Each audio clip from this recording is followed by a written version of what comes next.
네, 오늘 오후에는 그 1세션에서는 5분이 발언을 해주시겠습니다.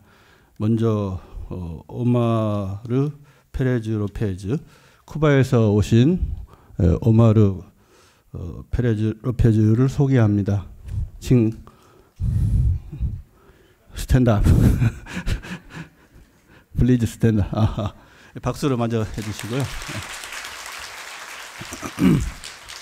그 다음에 우리 그 여러 많은 독자로부터 사랑을 받고 있는 김혜란 선생님이 오셨습니다.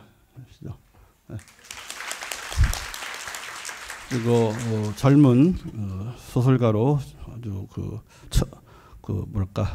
상당히 높은 명성을 얻고 있는 백민석 선생이었습니다. 그리고 이번에 그 중화권에서 본래 유하 선생과 하진 선생은 물론 미국에서 사시기 때문에 재미 중국계 작가이겠습니다만은 하진 선생께서 참 마지막 순간에 그 부인께서 폐암 사기 증세가 다시 재발해서 못 오게 되셨어요. 무척 안타깝게 생각하는데요. 그래서 이제 중화권에서는 유하 선생 이제 혼자서 오셨는데 그래도 중화권을 다 커버할 만한 그런 역량 있는 작가라고 생각이 됩니다. 유하 선생님을 소개합니다.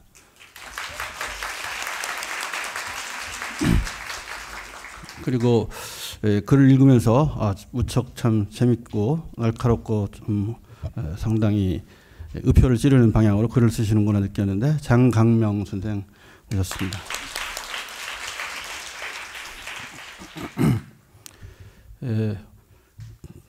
오늘은 아침과 달리 좀 시간을 조금 여유 있게 가져서 청중 여러분들께서 지루할 수 있는 이런 기회를 드리려고 생각을 합니다.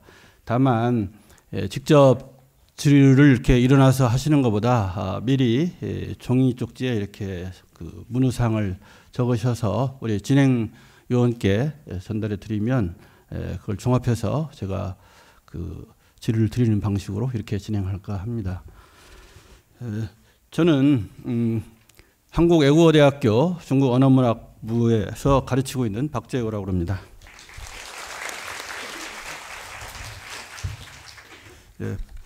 반갑습니다. 제가 이 포럼에 조직위원으로 참석한 게 2005년부터 지금까지 3번째인데 그동안 정말 많은 좋은 호평들이 있어서 아주 계속 이 포럼이 정말 국제적인 그런 주목과 또 각광 속에서 이렇게 진행이 되고 있고 또 해외 작가들을 섭외하는 데도 이미 명성이 있기 때문에 그렇게 어려움은 크게 많지 않은 것 같습니다. 근데 이번에는 특이한 분을 한 분 모시게 됐는데요. 그분이 바로 이제 쿠바에서 오신 그 오마르 페레즈 로페즈 선생님이십니다. 이분은 자료를 찾아봐도 다른 자료들이 잘 안 나오고 뒤에 소개된 자료들만이 좀 있어서 간단히 이렇게 언급을 해드리겠습니다. 시인이고 음악가고 번역가다. 1964년에 쿠바에서 출생해서 시적 경험에 대한 열정을 바탕으로 언어, 선, 정치적, 문화적 초월을 탐구하는 예술가로 알려져 있다. 니콜라스 기엔 문학상, 쿠바 비평가상 등 다수의 문학상을 수상하였다. 주요 시집으로 신성한 어떤 것, 칸시온과 레타니아, 링구와 프랑카 등이 있다. 이렇게 되어 있는데요. 아무튼 현재 쿠바 문단을 대표할 만한 작가로서 이번에 정말 쿠바에서는 처음으로 이렇게 그 대표적인 작가를 모시게 된 것 같습니다. 그러면 우선 오마르 페레즈 르페님의 우리 그리고 그들 인식하기라는 주제 강연을 듣도록 하겠습니다. Thank you for having me here. So as to the topic of the perception of us and them, as I consider the topic, it is not possible to get this phrase of Pink Floyd out of my head. Us and them, and in the end, we are only ordinary men. Who are the ordinary and who the extraordinary humans in this world is not an irrelevant point to the matter. But let us ask first, is it possible that the us and them dichotomy is a reminiscence of an ancient you and I dialogue disguised as the apparition of two distant entities? We know that in writing, not to mention other forms of self-expression, the second person is the mirror of an I. Is it possible also that the them is thus a form of we? When Muhammad Ali received an honoris causa award at the University of Princeton, he reciprocated the honor with a very short sort of poem, actually a one-liner. I, us. One realizes that even a comma between can become a wall. The hand-to-mouth grammar of existence can as well serve as a limit to the flow of being. Quantum physics has made it clear, as clearly as that notion can be understood, that things are insofar as they are involved in interaction in a given space-time, and that there is thus no such thing as permanent, clear-cut entities. On the other hand, how often we have encountered the discrepancy between being and existing. Is such discrepancy pertinent to the us and them perception? In his poem, The Unknown Citizens, W.H. Auden gives a relation of traits of a regular one-of-us creature, someone who participated in a world war, worked all his life in the same factory, paid taxes, had a car, a record player, and a freezer. But Auden did not forget to ask at the end, was he free? Was he happy?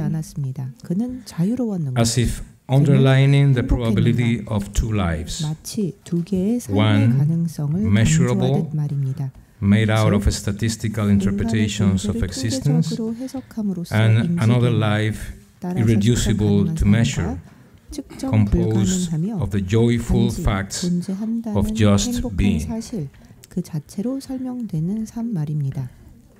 On one side, the achievement of just being, and then its reverse, the fragmentary being of achievements and goals. Thus, this dichotomy, as it often presents itself in poems, philosophy, and works of art, correspond to an actual separation in human specimens between those who ordinarily exist and others who are in an extraordinary way. What would otherwise be the meaning of myths and legends depicting certain individuals or groups of individuals, not excluding other animal species, who seem to share an unusual alliance with the avatars of being and becoming? In other words, there is a legendary notion in culture according to which I can become it, you, and eventually us, and even them, as we can see in Plato's dialogues, the Bhagavad Gita, or in Rimbaud's Je et un autre. I is an other. That is, at the very least, verbal proof of how complex the act of perceiving separate entities can be when I or you attempt to account for a specific condition of existing. Obviously enough, when it comes to writing, elaborating, transcribing, or translating ideas onto a page, virtual or not, the issue of who is it that writes as opposed to who is it that reads naturally jumps to mind. Do I write for you, 나는 당신을 for 향해 us, 쓰고 있는가? 아니면 or for 우리를 an 향해 쓰고 impregnable 있는가? anonymous 난공불락의 익명의 그들을 향해 쓰고 있는가? In The Barbarians, a poem by Konstantinos Kavafis, there is a transparent vision, however uncomfortable it may be, of what to expect of the us and them partition. According to Kavafis, the we is always wary of the presence of a barbaric they, which in reality has always inhabited our common self. Now, is there any such thing as common self? In the study of language and language variations, let us not forget that the so-called Babelian curse is basically a virus provoking a partition of selves. We are able to realize that certain linguistic groups sustain the notion of us as a fallacy, not even worth considering in terms of a simple everyday sentence.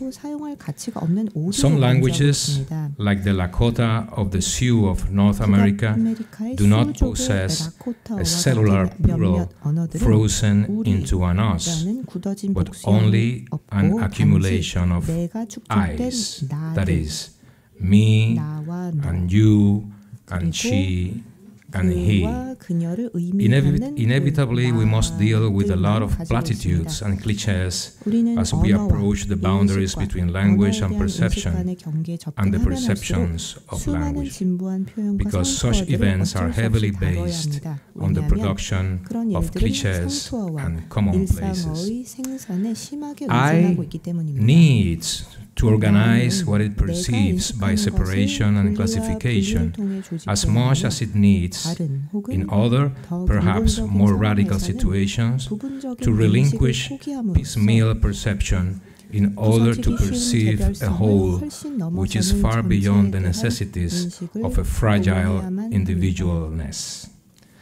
In any case, as many a scholar on Hindu Advaitist thinking has pointed out, we need duality in order to attain non-duality. If the us and them cliché is necessary, we might at least be aware of what it is necessary for and which its communicational costs are. But then we should ask first if communication is our first goal when we are communicating. So many things have been said about the utilitarian values of communication that very often one tends to forget. And at this point, I must sincerely wonder who this one is. That communication is a value in itself. So if us and them are not so distant relatives of you and I, it is clearly up to us, or me, to ascertain the degree of coincidence between all those particles of utilitarian speech. Much has been said also around the very existence and functions of an ego, including that unreliable structure as the collective ego is. Sometimes the ego appears as the selfish, inflated villain in a drama of many, a common enterprise, whereas some other times the most sublime achievements of the human mind are unattainable without the presence of an everyday, regular, transient ego. To define how transient and at the same time resilient an ego can be calls for a study in mental physics, if such a discipline exists. At least we can acknowledge the actions of a stubborn ego chip throughout human expressions, be it sweeping the floor, doing an abstract painting, or making love. Whether in philosophical or physiological enterprises, we find a movable, malleable center responsible, supposedly, for the most joyful or elevated deeds. No wonder why many artists and poets, notably T.S. Eliot or Artaud, have dared defining their works as defecations of a disposable ego. But then, as Eliot himself has put it, in order to abandon the ego, one first has to have one ego and know how it works. Going back to Plato's dialogues, some of the notions they entertain, like anamnesis, meiotic, or metempsychosis, seem to imply that thinking is not a completely individual process, but an interaction of minds and mindfulness. The latter considered not as a distinct condition, but as a participation in a multiple universal phenomenon. One almost would feel tempted to describe a coalition of discerning egos, an alliance of conscious entities eager to dissolve useless grammatical or other intermediaries. And then, what about us humans and them, the rest of the animals? There is no denying that the animal-human partition is fruitful in terms of industry, politics, or even religion. However, is it so real and functional in terms of interaction, communication, not to mention just being? We have been led to think that the us and them perceptual trick, for that is how it basically works, is indispensable for survival, while we very seldom wonder how useful it is in the light of love and evolution. And who is utilitarian enough to overlook the link between love and evolution? Is there really a communicative gadget more efficient and environmental friendly than love? In a poem by E.E. Cummings, we discover this conversation with Mother Earth. Oh, sweet, spontaneous Earth, how often have the doting fingers of prurient philosophers pinched and poked thee? Has the naughty thumb of science prodded thy beauty?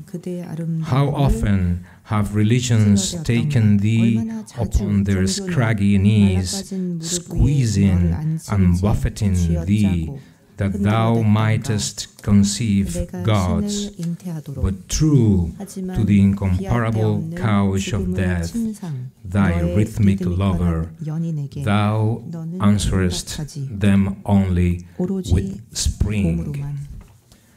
Them, this time, are not barbarians, quite on the contrary. They are those supposed to be at the top of the human mental pyramid: philosophers, scientists, religious individuals. However, the poet, while building an alliance with nature, sees them as vandals in relation to his beloved magical mother, probably the closest thing to his deepest sense of us. The fact that them can also be cultivated human beings groping among the many veils of reality, and not necessarily extraterrestrial invaders or heavy-handed oppressors, could mean, in the first place, that the us and them division is not one based on differences of culture, be it language, formal education, race, gender, or the like, nor merely on an organized perception of reality such as is offered by science or sciences, which divides phenomena into elements, traits, and categories: earth, planets, vegetables, liquids, numbers, etc. It is rather a question of an instantaneous provisory function. In the end, philosophers will literally become earth, regardless of any categorical division, whereas the poetic energy which is embedded in reality will eventually give course to new philosophy. Felix Varela is a crucial character in the Cuban 19th century. A Catholic priest, he did a remarkable work in the field of knowledge, contributing to the reception, say, digestion of Western European thought for the benefit of his pupils, early offsprings of the marriage between Mediterranean genes and the Caribbean islands. Not satisfied with his endeavors as educator and thinker, Varela tried to mediate in the increasing dissension between those Creoles and their fathers' masters, the Spaniards. These were reluctant to accept the independence of thought and behavior typical of newly created specimens, such as the Creoles were. While Varela had some success in the exercise of scientific research, like when he managed to establish in his teachings that even if the authority of saints was undeniable in the religious terrain, in science, the last word should be reserved to scientists. In the political arena, he failed in circumventing, much less transforming the resistance of the metropolis. That is when he famously proclaimed, "It's either them or us." Considering the genetic vicinity of the two groups, it is remarkable how rapidly the differences escalated into a war of independence, as it is technically called, and also how 100 and something years later, many Cubans apply for the Spanish citizenship, dutifully presenting their genetic link. To determine which role poetry plays in this sort of processes would be fascinating, and the same, of course, we can say about politics or economy. Many people have tried to bring light to the process of evolution from many different angles. If you look at reality from the perspective of sex, everything smells like sex. From the perspective of the so-called law of value, everything sounds like the rustle of paper money. Whereas from the perspective of fear, everybody looks pretty much like an enemy. From the perspective of perspective, anything is but perspective. When in the Gospels Jesus claims that us, or at least some of us, should stop fishing fish in order to start fishing humans, it is also a matter of perspective. In the end, I can only fish myself.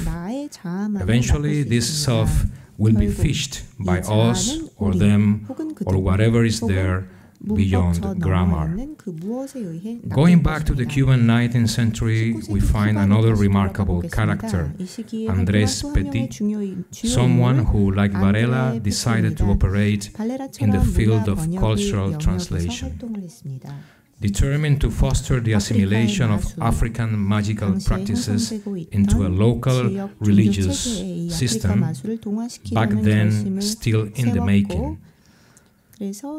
He introduced the innovation of putting the image of Jesus Christ in the center of such magical practices, together with other power objects. Whether or not this appears to be scientific, I have the impression that this sort of connection, as much as others more traditionally acknowledged, contributed to conform a new us and them self. According to the scientific viewpoint, living organisms survive in a hostile environment by means of reproduction or adaptation. Us and them is thus a kind of molecular thinking. the sort of thinking which is good enough to start the process of real human thinking. However, there is more.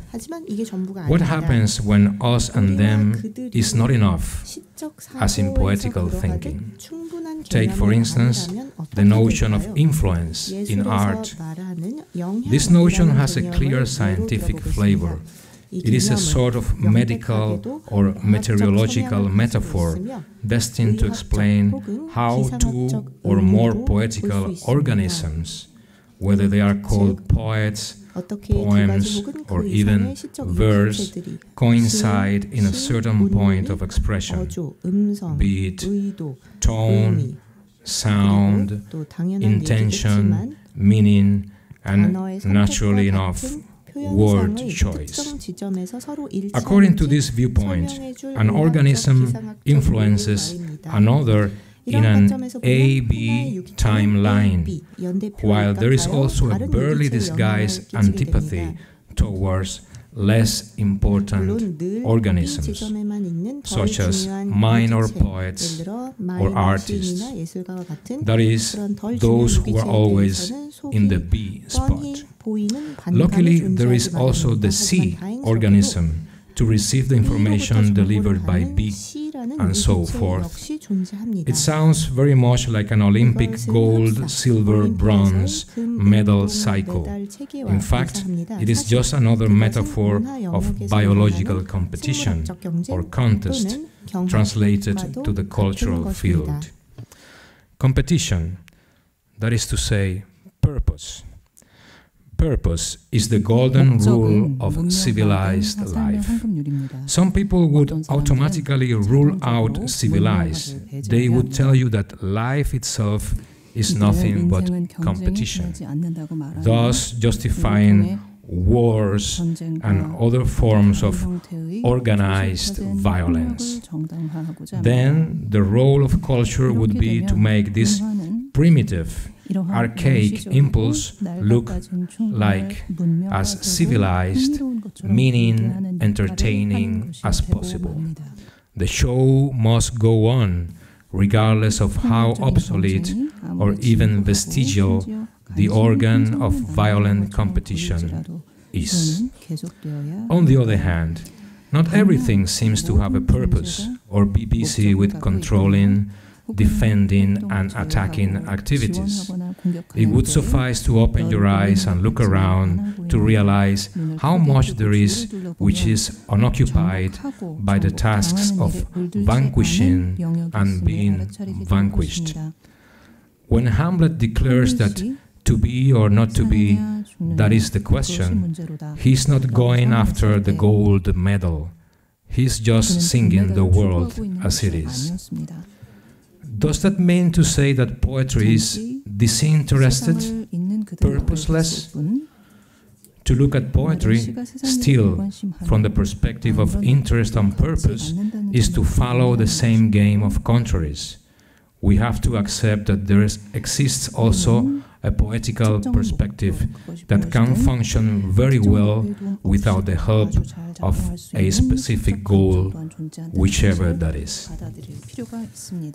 There is a natural analogy between Timon of Athens, the Shakespearean character, and Job, the rebellious man from the Bible.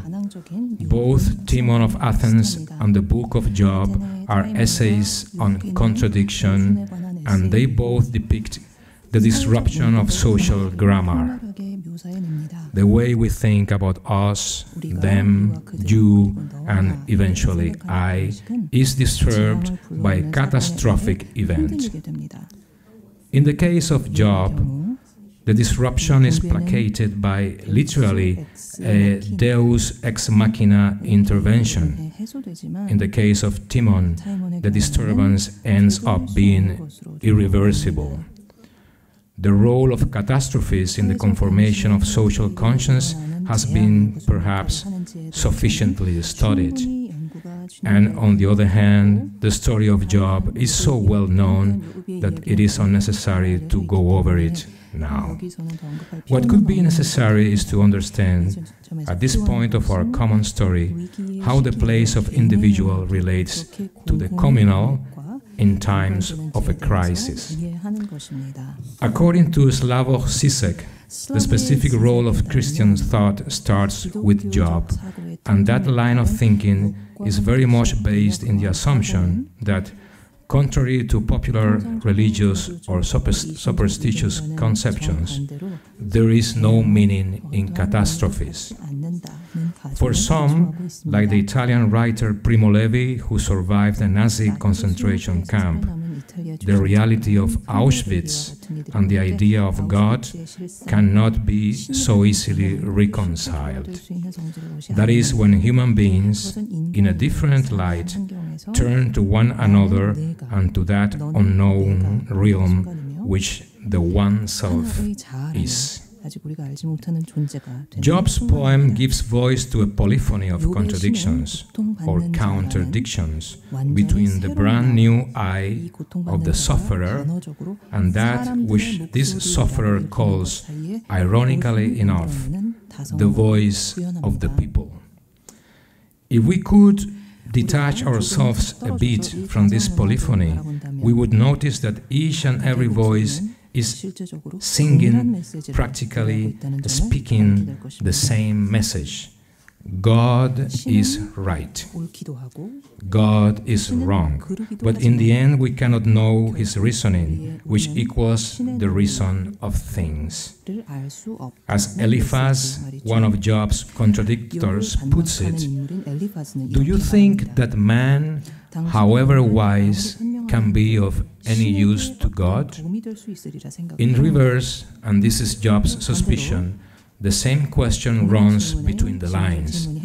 Do you think that God, however wise, can be of any use to man? Whereas the validity of wisdom is not questioned in the poem, as it radically is in the Ecclesiastes, the author seems occupied in discerning how it can be attained and transmitted. Where does wisdom come from?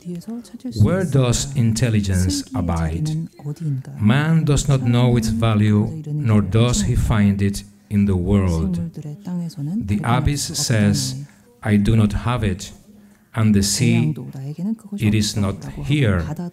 It will not be exchanged for gold, nor its price fixed in silver. In the same ambivalent line, the poem contains a criticism of patience as passive assimilation of the common law, whether it can be called doxa or dogma or even folklore, while hinting at a natural law beyond reasoning, which is metaphorically named the law of rain, that is to say, the original logos.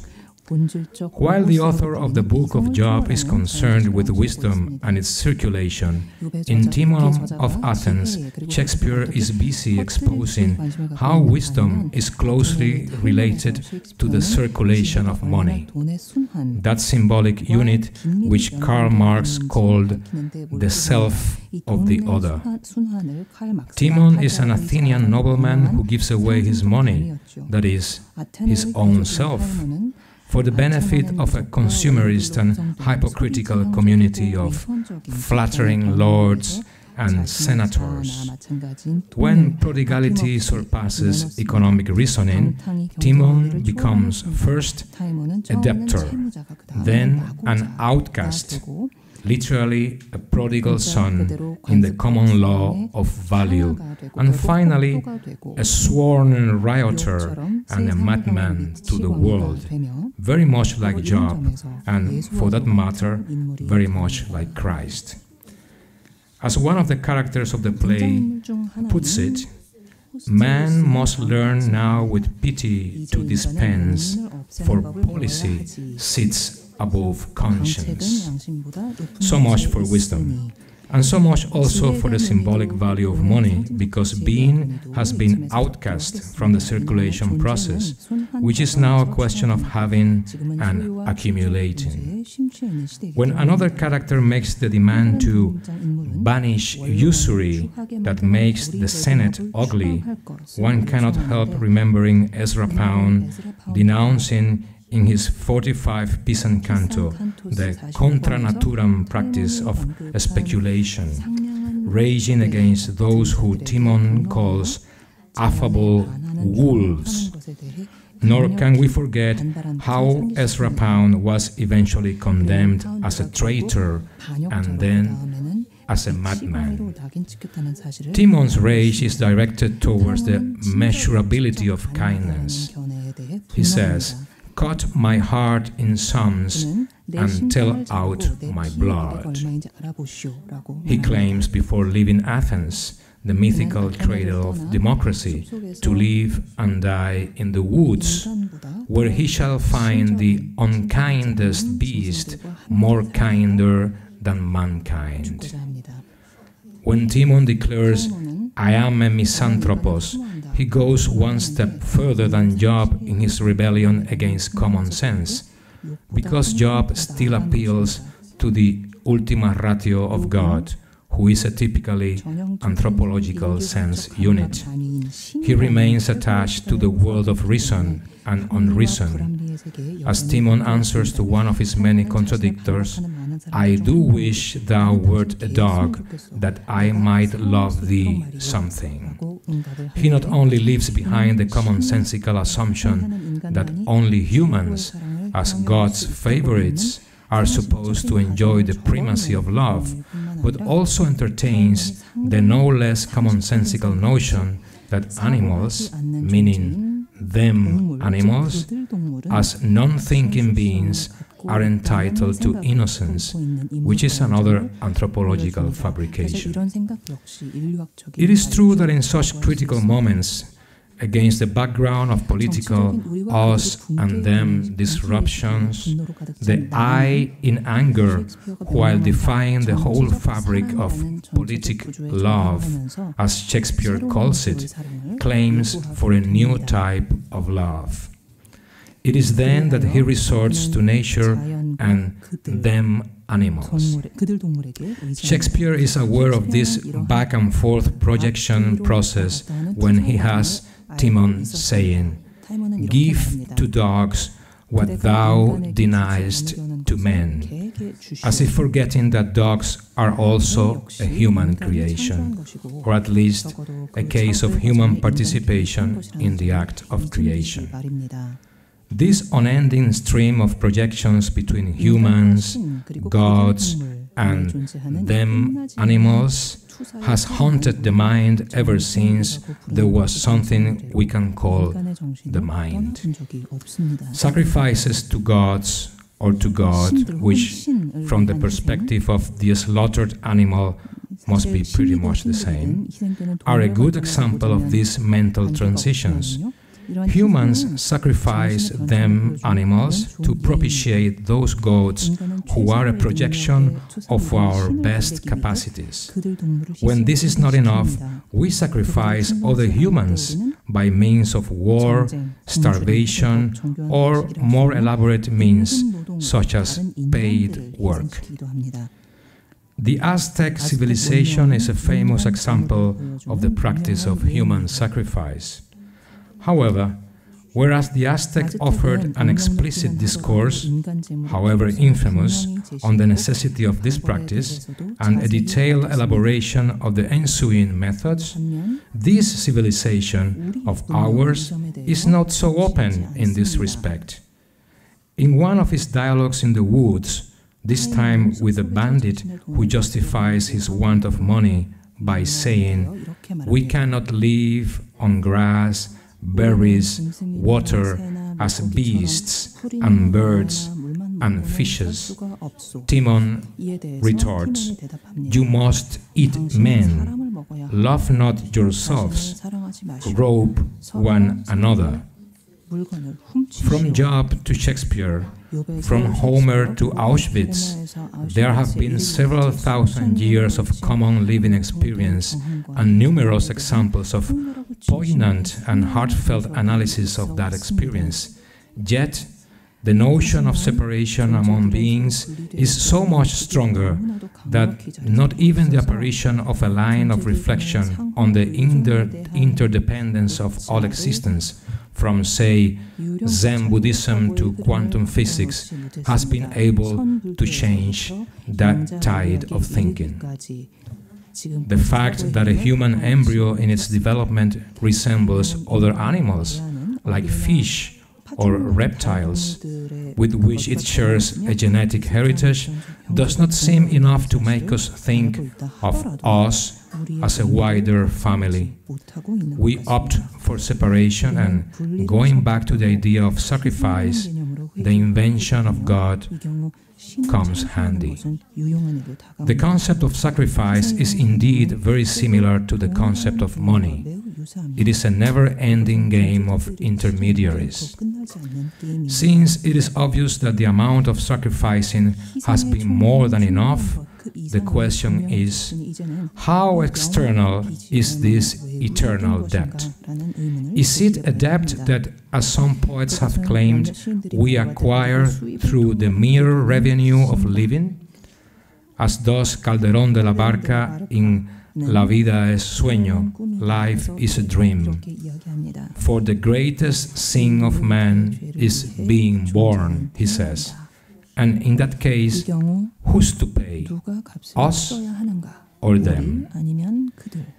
In his poem Ithaca, the Greek poet Konstantinos Kavafis depicts a critical return to the self. Despite the fact that it describes an experience shared by millions of human beings, and most surely by millions of other beings as well, namely that somewhat mysterious activity we can call the migratory drive, there is something unequivocally individual about the poem.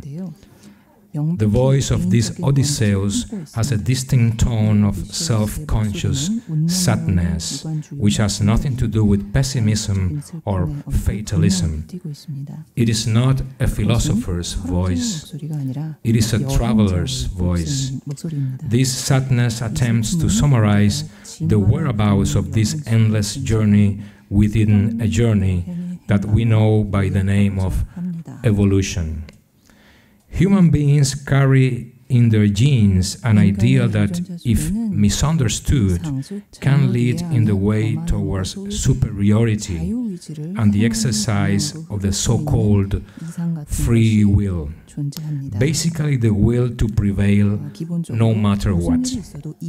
Rightly understood, the idea of perpetual evolution seems to place the human being in a singular spot among countless forms of existing, that of a creative observer, a creature who, by the power of observation, is able to modify reality. That is why, at the poem's turning point, Kavafis wonders, "For how long still shall my spirit be immobile?" Relentlessly moving through the planet in search of another land, another sea, or a city better than this one, the Odysseus incarnated by Kavafis offers a skeptical view of so much physical and spatial activity displayed around the stagnation of the human spirit, while pointing at the interdependence of all phenomena and existences with a concise warning. When you destroyed your life in this small corner of the world, you destroyed it all over the earth. In a lecture he recently offered in Havana, the Brazilian dance theoretician André Lepecki explored the connections between contemporary dance and darkness as a tool to equilibrate and reinterpret the ultra-modern use of light. While through centuries dancers have been taught and stimulated to magnify their presence, contemporary dancers of this century are starting to understand, thanks to the interaction with and within dark spaces, that, as Lepecki puts it, the limits of yourself do not correspond to the limits of your image. Moving further on in this line of thought, Lepecki draws a fascinating analogy with the French writer Roger Caillois' investigations on animal mimicry. Whereas the scientific viewpoint on animal mimicry is based on notions of competition and defense, very much in the military fashion, Caillois concluded that animals who imitate their surroundings love space and want to become space. Humans dancing in the dark, on the other hand, may discover that the person and the subject are no longer necessary, or at the very least, not in the usual protective and self-advertising manner. Recalling Theodore van Bevelen's concept of conspicuous consumption, which has been conspicuously forgotten nowadays, and relating it to Caillois Lepecki's reflections on a depersonalized form of awareness, we might find it simpler to decide whether we want to become conspicuous beings by way of competition and consumption, or if we aspire to develop into beings ready to become one with the space around us. Thank you very much.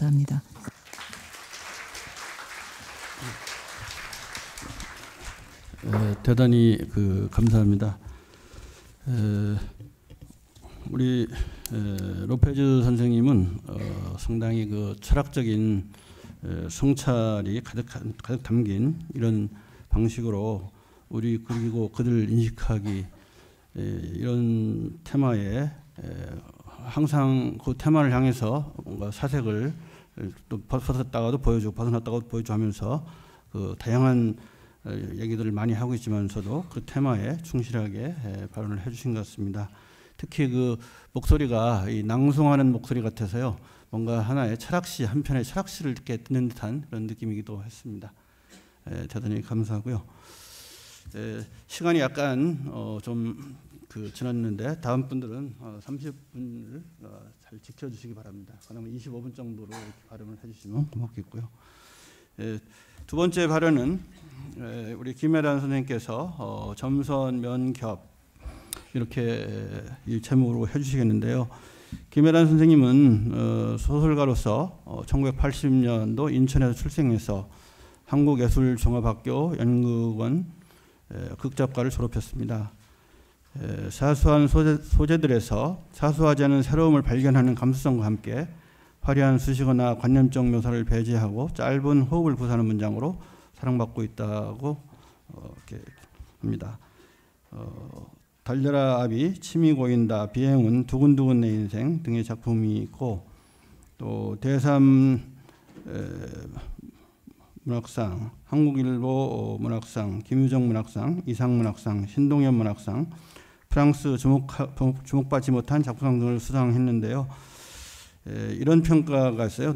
이분이 2003년도 창작의 비평을 통해 등단했는데 녹화하지 않은 집에서 이런 평가가 있어요. 군대덕이 없는 경쾌한 문장, 세상을 미워하지 않는 냉철한 문장으로 한국 소설의 샛별이라는 그런 평가를 받은 바 있는데요. 그 후에는 침이 고인다 이 신동엽 문학상에서 역시 청년 실업과 비정규직이 양산되는 2000년대 한국의 현실을 젊은 주체의 새로운 감각과 어법으로 빼어나게 포착하고 있다. 또 심사위원회에서는 이 시대가 빚은 그런 신종의 궁핍에다가 전망부자의 옹색한 삶에도 불구하고 사회의 낮은 자리에 서서 어떤 관념적 이나 위안에 기대지 않고 도도히 젊은이들의 행동하는 그런 상상력으로 이야기를 걸러낸다. 이런 식의 평가를 받고 있습니다. 상당히 많은 사람들부터 사랑을 받고 있는 걸로 듣고 있고 나도 좋아하고 있습니다. 그러면 김혜란 선생님의 일종의 의리와 타자에 대한 통찰력이 돋보이는 이 발표를 듣기로 하겠습니다.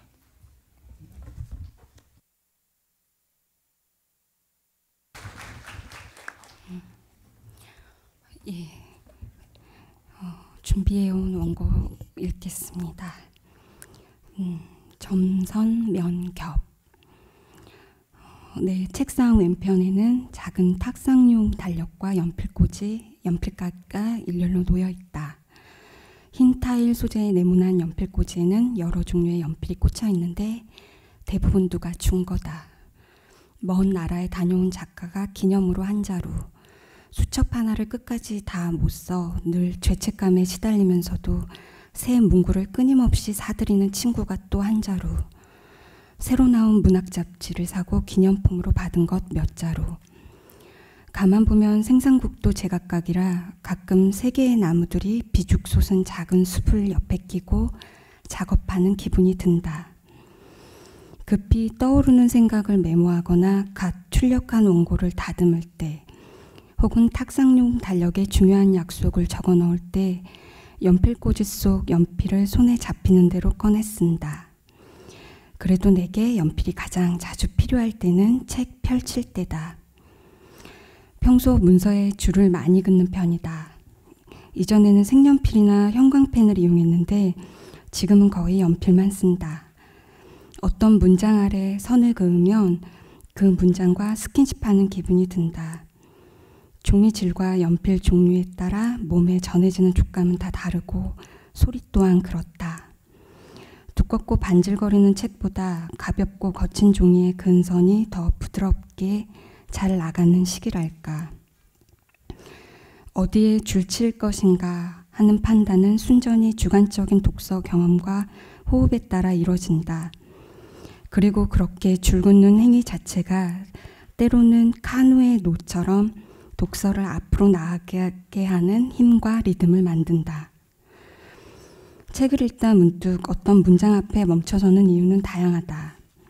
모르는 정보라, 아는 얘기라. 아는 얘긴데 작가가 그 낯익은 서사의 껍질을 칼로 쓱 벤 뒤 끔찍하게 벌어진 틈 사이로 무언가 보여줘서. 그렇지만 완전히 다 보여주지는 않아서. 필요한 문장이라 갖고 싶어서. 웃음이 터져 미간에 생각이 고여 그저 아름다워서. 그러다 나중에는 나조차 거기 줄을 왜 쳤는지 잊어버릴 때가 잦다. 최근 우리 집에 들른 신우가 책 한 권을 빌려갔다. 식물이 되는 방식으로 세계의 폭력에 저항하는 여자 이야기라 거리낌 없이 내주었는데 신우가 차를 타고 떠난 뒤에야 그게 줄거리만 거칠게 요약해놓고 보면 형부와 처제의 금지된 사랑을 그린 소설임을 깨달았다. 사회적 통념에 반하는 관능적인 문장 아래 밑줄이 강하게 쭉쭉 그어진 걸 보고 신우는 나를 뭐라 생각했을까. 줄을 많이 그은 책은 중고 서점에서 잘 받아주지도 않는다. 그래도 기증하거나 파는 것보단 읽는 게 중요해 밑줄을 포기하지 않는다. 아무렴 작가가 그래야지. 말은 이렇게 해도 실은 오래전 급전이 필요해 책에 연필 자국을 지우개로 지우며 밤샌 적이 있다. 아이 깨끗이 씻겨 다른 집에 입양 보내듯 미안함과 머쓱함을 느끼며 그렇게 했다.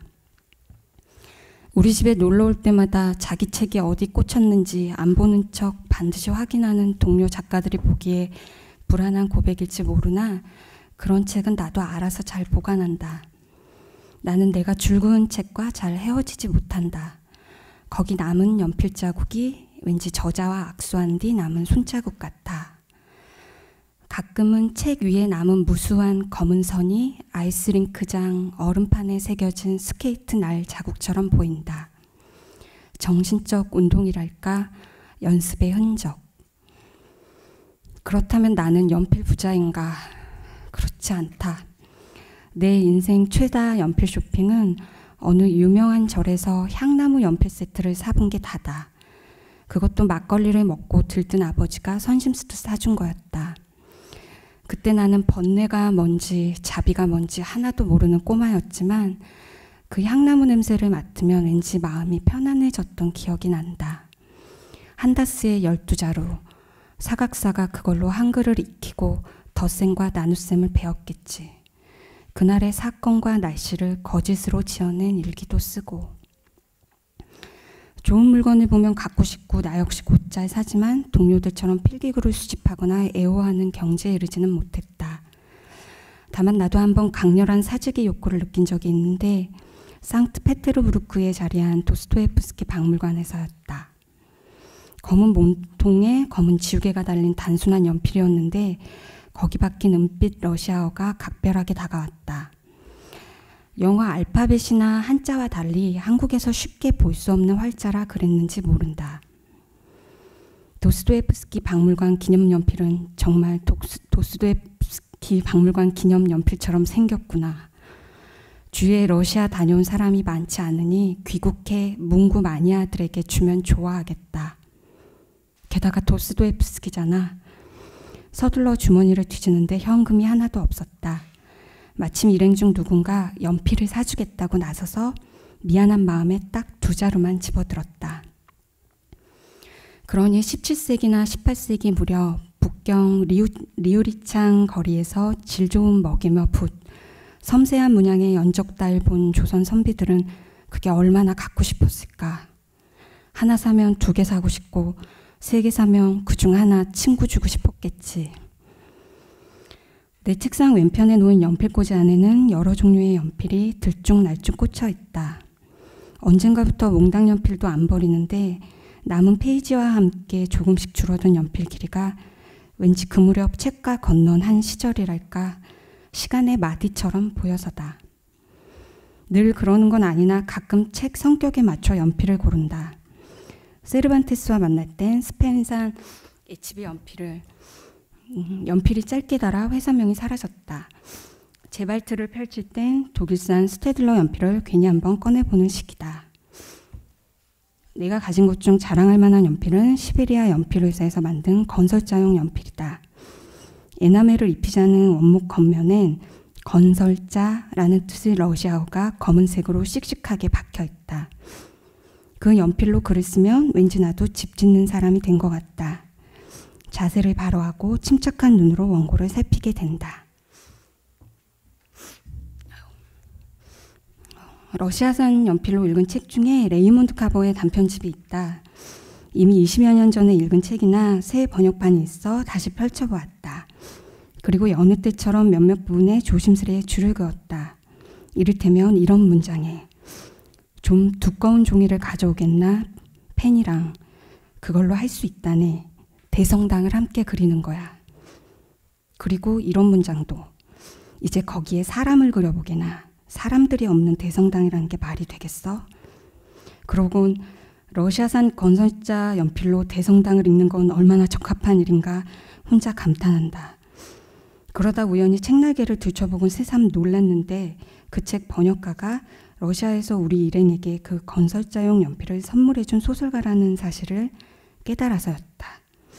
그는 한국에서 둘째가라면 서운해할 연필 애호가였다.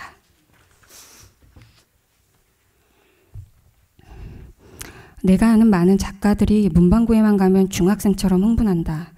덕분에 나도 땔감 받듯 더러 좋은 연필을 받아 쓴다. 어떤 작가는 늘 조그마한 칼을 갖고 다니며 직접 연필도 깎고 마음 수양도 하는 모양이지만 성격 급한 나는 연필깎이 손잡이를 10초 안에 돌려버린 뒤 날렵해진 연필심을 보고 시원해한다. 그러곤 어느 청춘 영화에 나온 자전거 동력 불빛을 떠올리며 이것도 나름 낭만적인 행위라 합리화한다. 한밤중 한 손으로 열심히 자전거 바퀴를 굴려 상대 얼굴을 밝힌 아이처럼 나 역시 연필깎이를 돌려 무언가 생산하는 중이라고.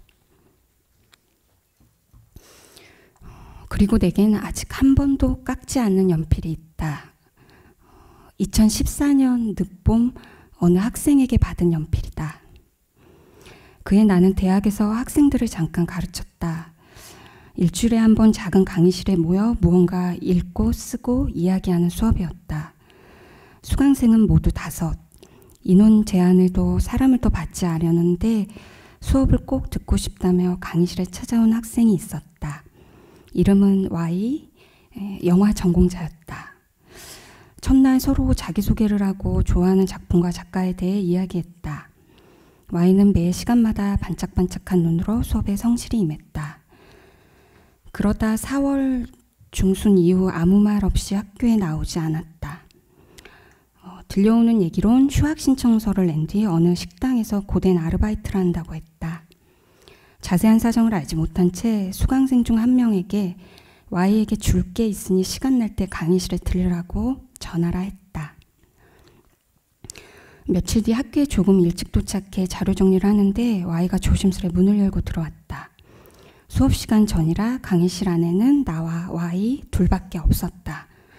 나는 별건 아니고 라고 운을 뗀 뒤 Y에게 작은 엽서 한 장을 내밀었다. Y씨가 K 작가를 좋아한다고 한 게 기억나 부탁했어요. Y가 어리둥절한 눈으로 나를 보며 그 자리에서 엽서를 뒤집어 읽었다. 그리고는 갑자기 울음을 터뜨렸다. 그 안에는 Y의 이름과 K의 서명, 그리고 이 문장이 적혀 있었다. 떨어지는 꽃잎 한 장에도 봄이 깎인다. 그러니까 두봇이 곡강의 한 구절이 안 보든 뭐든 짧은 문구 하나만 적어주세요 라는 데 부탁에 K 작가가 평소 즐겨 읊는 문장을 옮겨준 거였다. Y는 그날 너무 놀라고 기뻐 눈물이 났다고 했다. 그렇지만 어디 그게 기쁨만이었을까. 며칠 동안 목을 때 차오르는 감정을 계속 누르고 다니다 흘러넘친 거겠지. 그날 Y가 내게 무언가를 내밀었다. 하나는 흰색, 다른 하나는 짙은 상아색. 두 자루 다 몸통에 작은 꽃잎이 화사하게 감긴 아름다운 연필이었다. 연필 상단엔 한국국립박물관을 뜻하는 영어 단어가 박혀 있었다. 마음이 어지러운 날 들렀다든가 나는 누군가에게 고마운 감정이 들 때 말로 잘 표현 못하고 눈만 여러 차례 깜빡이는 버릇이 있는데 그날도 그랬다. 입술을 달싹이며 머뭇대다 고작 이런 말을 했다. 저 책 읽을 때 연필로 줄쳐가면서 봐요. 잘 쓸게요. 고맙습니다. 그 뒤 Y는 다시 수업을 들었고 그의 여름이 끝나기 전 단편소설 한 편을 완성했다. 그리고 아마 나는 그 친구에게 축하한다고 말했을 거다. 그건 분명 축하할 만한 일이니까. 수업 시간 외에 Y를 만난 적은 없다. 안산에 혹 아는 사람이 있느냐는 말도 묻지 못했다. 본가가 안산인데다 시 전체가 장례를 치렀으니 건너서라도 아는 사람이 없지 않았을 거다. 더구나 그의 우린 모두 아는 사람이었으니까. Y가 불면증을 이기기 위해 일부러 고된 식당 일을 택했다는 건 나중에 알았다. 지금도 그때를 생각하면 창밖 화사함과 Y의 결석, 4월 실록과 국립박물관 연필 속 만발한 꽃이 떠오른다. 자신이 좋아하는 책을 설명하던 Y의 들뜬 문장도. 밑줄 치고 싶은 부분이 너무 많은데 그럴 수 없어 한글 문서에 옮겨 적은 후 출력해서 밑줄을 마음껏 쳤어요. 아, 누군가 쓴 문장이 그렇게 좋을 수도 있구나. 그 문장과 꼭 만나야 할 사람이 그 문장을 만났구나. 밑줄 애호가로서 눈이 그윽해졌더랬다. 언젠가 곡강을 두고 이런 말을 한 적이 있다. 단순히 꽃잎이 떨어진다고 감각하는 삶과 꽃잎에 봄이 깎인다고 인식하는 삶은 다르다고. 문학은 우리에게 하나의 봄이 아닌 여러 개의 봄을 만들어주며 이 세계를 더 풍요롭게 감각할 수 있게 해준다고. 종이를 동그랗게 구기면 주름과 부피가 생겨나듯 문학은 나와 이 세계의 접촉면을 늘려준다고 했다. 그러면 그렇게 늘어난 영토의 쓸모는 무엇인가? 그곳이 바로 내가 나, 주체로 설 수 있는 자리이며 내가 나로 설 때 비로소 타자도 초청할 수 있다 얘기했다. 그리고 그 생각엔 지금도 변함이 없다. 다만 그새 나의 봄이 좀 변했다는 걸 느낀다. 우리의 봄이라는 단어의 무게와 질감이 그 계절에 일어난 어떤 사건 때문에 봄에서 여름으로 건너가지 못한 아이들 때문에 영영 달라졌다는 걸 깨닫는다. 작년 겨울 서울 광화문에 많은 사람이 모였다. 매주 수십만 명의 시민이 구호를 외치고 촛불을 켰다. 그 흐름은 지금도 이어지고 있다. 겨우내 우리는 서로의 눈동자에 비친 불빛을 보며 걸었다. 우리가 잃어버린 봄빛을 조금이라도 복원하려는 듯. 그렇게 여기 교보빌딩 아래 사거리가 환했다. 그리고 이따금 Y가 준 연필을 바라보며 나는 Y를 기억했다. 내가 아는 슬픔이 아니라 묻지 못하는 영영 모를 마음자리를 가늠했다. 이해란 서로 비슷한 크기의 마음을 포개는 게 아니라 치수 다른 옷을 입은 뒤 자기 몸 크기를 다시 확인해보는 과정이라 생각했다. 어쩌면 그게 악수나 포옹보다 더 타인에 대한 예의일지도 모른다고. 두보는 몇백 년 뒤 자기 시가 나나 Y 또는 K 같은 이의 삶에 문득 꽃잎처럼 내려앉는 일이 생기리라 짐작했을까? 그것도 자신과 전혀 다른 시공에서 다른 언어를 쓰는 사람들 뺨을 스치리라는 걸. 문학은 가끔 그런 일을 해내곤 한다. 무관해 보이는 사람들 사이에 파동과 실선을 만들어내는 일 같은 걸. 지난 한 해 한국을 특징 짓는 말로 혐오가 뽑혔다. 성별과 세대, 인종, 계급을 막론하고 자신이 이해하기 어렵거나 불편한 존재를 벌레라고 부르는 문화가 유행했다. 그 중에는 유족충이나 마음충처럼 상상을 뛰어넘는 명명도 있었다. 벌레를 제외한 우리, 그 무결하고 강건한 상상적 우리에 속할 수 있는 사람은 거의 없었다. 동시에 한쪽에선 세상과 다른 방식으로 만나는 언어를 보여줬다. 지난해 강남역과 구의역 그리고 안산 임시분향소에 붙은 포스트잇이 그랬다. 그것은 자신이 한 번도 만난 적 없는 누군가 벌레라는 딱지를 붙여 멀찍이 밀어내려고 하는 약한 존재를 향해 말을 거는 문장들이었다. 당신은 벌레가 아니라 나라고. 과거의 나이자 현재와 미래의 나일 수 있다고. 그러니 나 역시 언제든 당신처럼 죽음으로 몰릴 수 있다고. 당신을 한 번도 만난 적 없지만 당신이 어떻게 살았는지, 무슨 생각으로 버텼는지 알 것 같다 말하는 말들이었다. 많은 동시대인들이 혐오의 언어와는 다른 언어로 고인을 덮어주려고 하는 것처럼 보였다. 죽은 이의 얼굴에 흰 천을 씌우듯 무지와 모욕의 언어로부터 이들을 가려주고 보호해 주려는 것처럼 보였다. 얼마 전 한 단편에 이런 문장을 썼다. 이해란 품이 드는 일이라 피곤하면 자리에 눕기 위해 벗어던지는 모자처럼 제일 먼저 집어던지게 돼 있다고. 그 사이에 또 얼마나 많은 오해와 기만이 끼어드는지. 작가라 이해를 당위처럼 이야기해야 할 것 같지만 나 역시 치수 맞지 않은 옷은 불편하다. 나란 사람은 타인에게 냉담해지지 않으려 노력하고 그렇게 애쓰지 않으면 냉소와 실망 속에서 도리어 편안해질 인간이라는 것도 안다.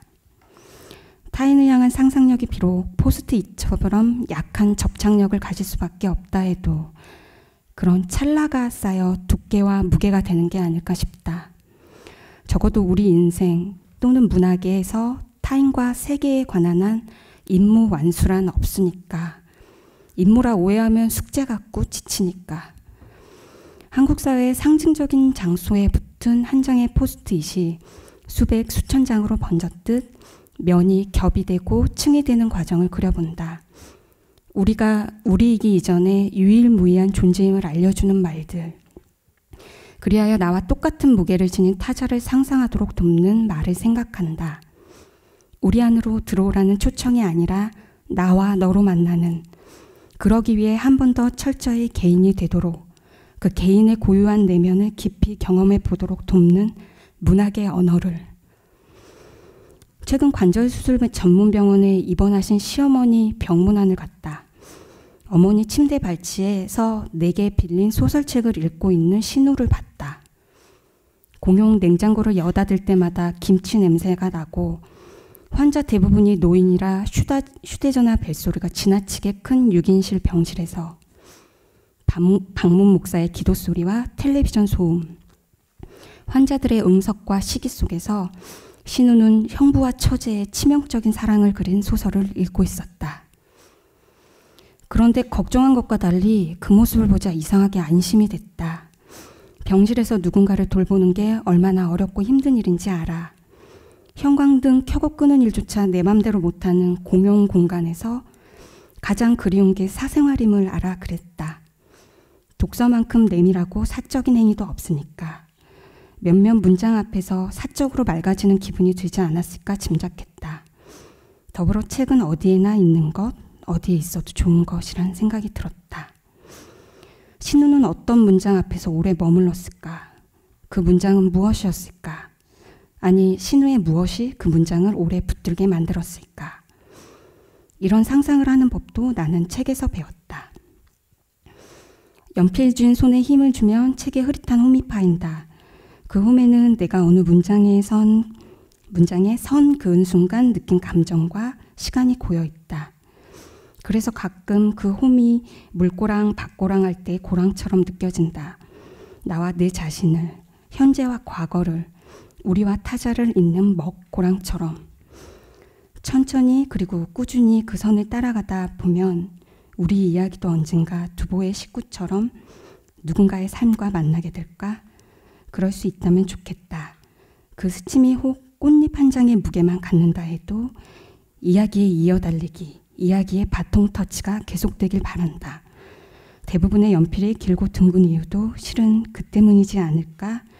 갸웃대며 입에 가만 연필을 문다.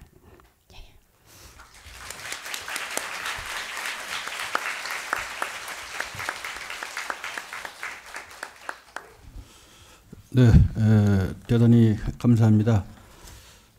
상당히 섬세하고 감수성 있는 그런 문장으로 우리와 타자를 어떻게 연결시킬 것인가 이런 부분에 대해서 상당한 성찰과 고뇌가 깃든 그런 발표였다고 생각이 됩니다. 대단히 감사하고요. 다음번으로는 백민석 선생님의 발제가 있겠습니다. 백민석 선생님은 소설가이자 에세이스트, 강사, 1971년 서울 출생으로 방통대 영문과를 졸업했고요. 엽기라는 우리 시대 문학 코드의 대표적인 사례로 여겨진 충격적인 언어와 기괴한 상상력으로 한국 문단과 독자들에게 충격을 준 작가입니다.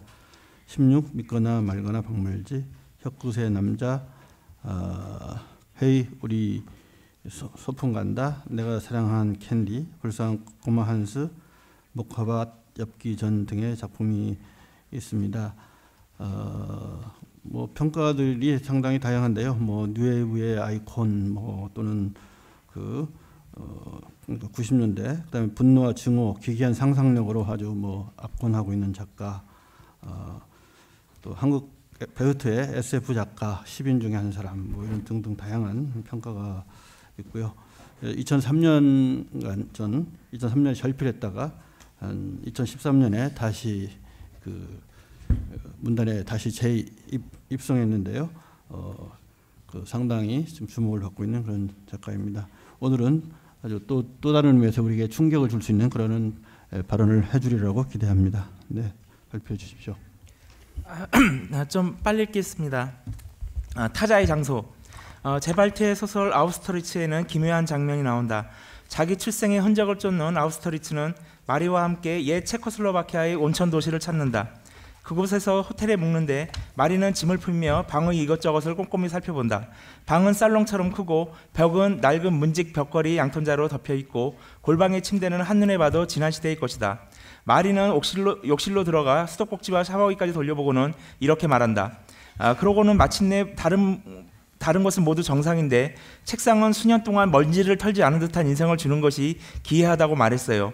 이 특이한 현상에 대해 어떤 설명이 가능할까요? 하고 그녀는 내게 물었지요 라고 아우스터리츠는 말했다. 이 책상은 혹시 유령의 장소일까? 호텔방의 다른 직교와는 달리 책상만 수년 동안 먼지를 털지 않은 인상을 주고 그 책상을 보며 마리는 문득 유령의 장소를 떠올린다. 책상은 유령이 머무는 장소고 그래서 호텔 메이드가 아무리 치워도 유령이 가온자락처럼 끌고 다니는 과거의 흔적이 사라지지 않고 남곤 한다는 의미일까? 유령은 산 사람에 대해 타자이다. 산 사람은 유령이 있음을 알지만 볼 수는 없다. 하지만 유령 있고 죽은 사람의 홀령일 필요는 없다. 조르조 아감베는 아우슈비츠의 남은 자들에서 2차 세계대전 당시 아우슈비츠에 실존했던 유령과도 같은 사람들에 대해 말한다. 그들은 모든 증언 속에 하나의 공백으로 기입되어 있는 자, 틀림없이 곁에 있지만 아무도 보고 싶어 하지 않는 자와 같은 존재이다. 아우슈비츠 수용소에서 삶의 의지를 상실해 상성장 같아진 유대인들은 이슬람 교도라고 불렸다. 이슬람 교도는 가면처럼 굳은 얼굴에다 땅바닥에 몸을 뭉클이고 다리는 동양식으로 구부린 채로 있는 자세를 하고 이슬람 교도들이 기도할 때처럼 상체가 전후좌우로 흔들리는 몸짓을 한다. 이들은 때로는 자기 안에 웅크린 갇힌 사람이라는 뜻으로 조개 인간으로 불리기도 했다. 아우스트리츠의 주인공 이름인 아우스터리츠는 발음이 비슷한 아우슈비츠 수용소를 정체성의 기원으로 갖는다. 이 소설에는 아우슈비츠를 변형한 이름들이 등장한다. 마리와 아우스터리츠가 묻는 호텔 근처에는 아우셔비츠라는 샘물이 있고 어느 페이지에는 바우셔비츠 분지와 아우스터리츠 정류장도 나온다. 아우스터리츠는 어렸을 때 독일 나치의 유대인 절멸 작전을 피해온 가족이 뿔뿔이 흩어진 가족사를 갖고 있다. 때문에 그는 성장에서도 병적으로 내성적이고 울적한 기분으로 인생을 살며 이따금 히스테리성 발작도 일으킨다. 아간벤이 묘사한 산 성장과 비슷한 느낌이다. 그는 어느 경우에는 살아있으나 살아있지 않은 것으로 그의 삶이 진정한 삶은 아닌 존재로 나타나며 또 어느 경우에는 그의 죽음이 죽음이라 불리지 못하고 오로지 시체의 생산이라고 불리는 자로 나타난다. 즉 죽음의 영역 속에서의 삶의 기입이자 죽음 속에서의 삶의 영역의 기입으로서 말이다. 그는 인간성의 붕괴를 겪었거나 겪고 있는 자다.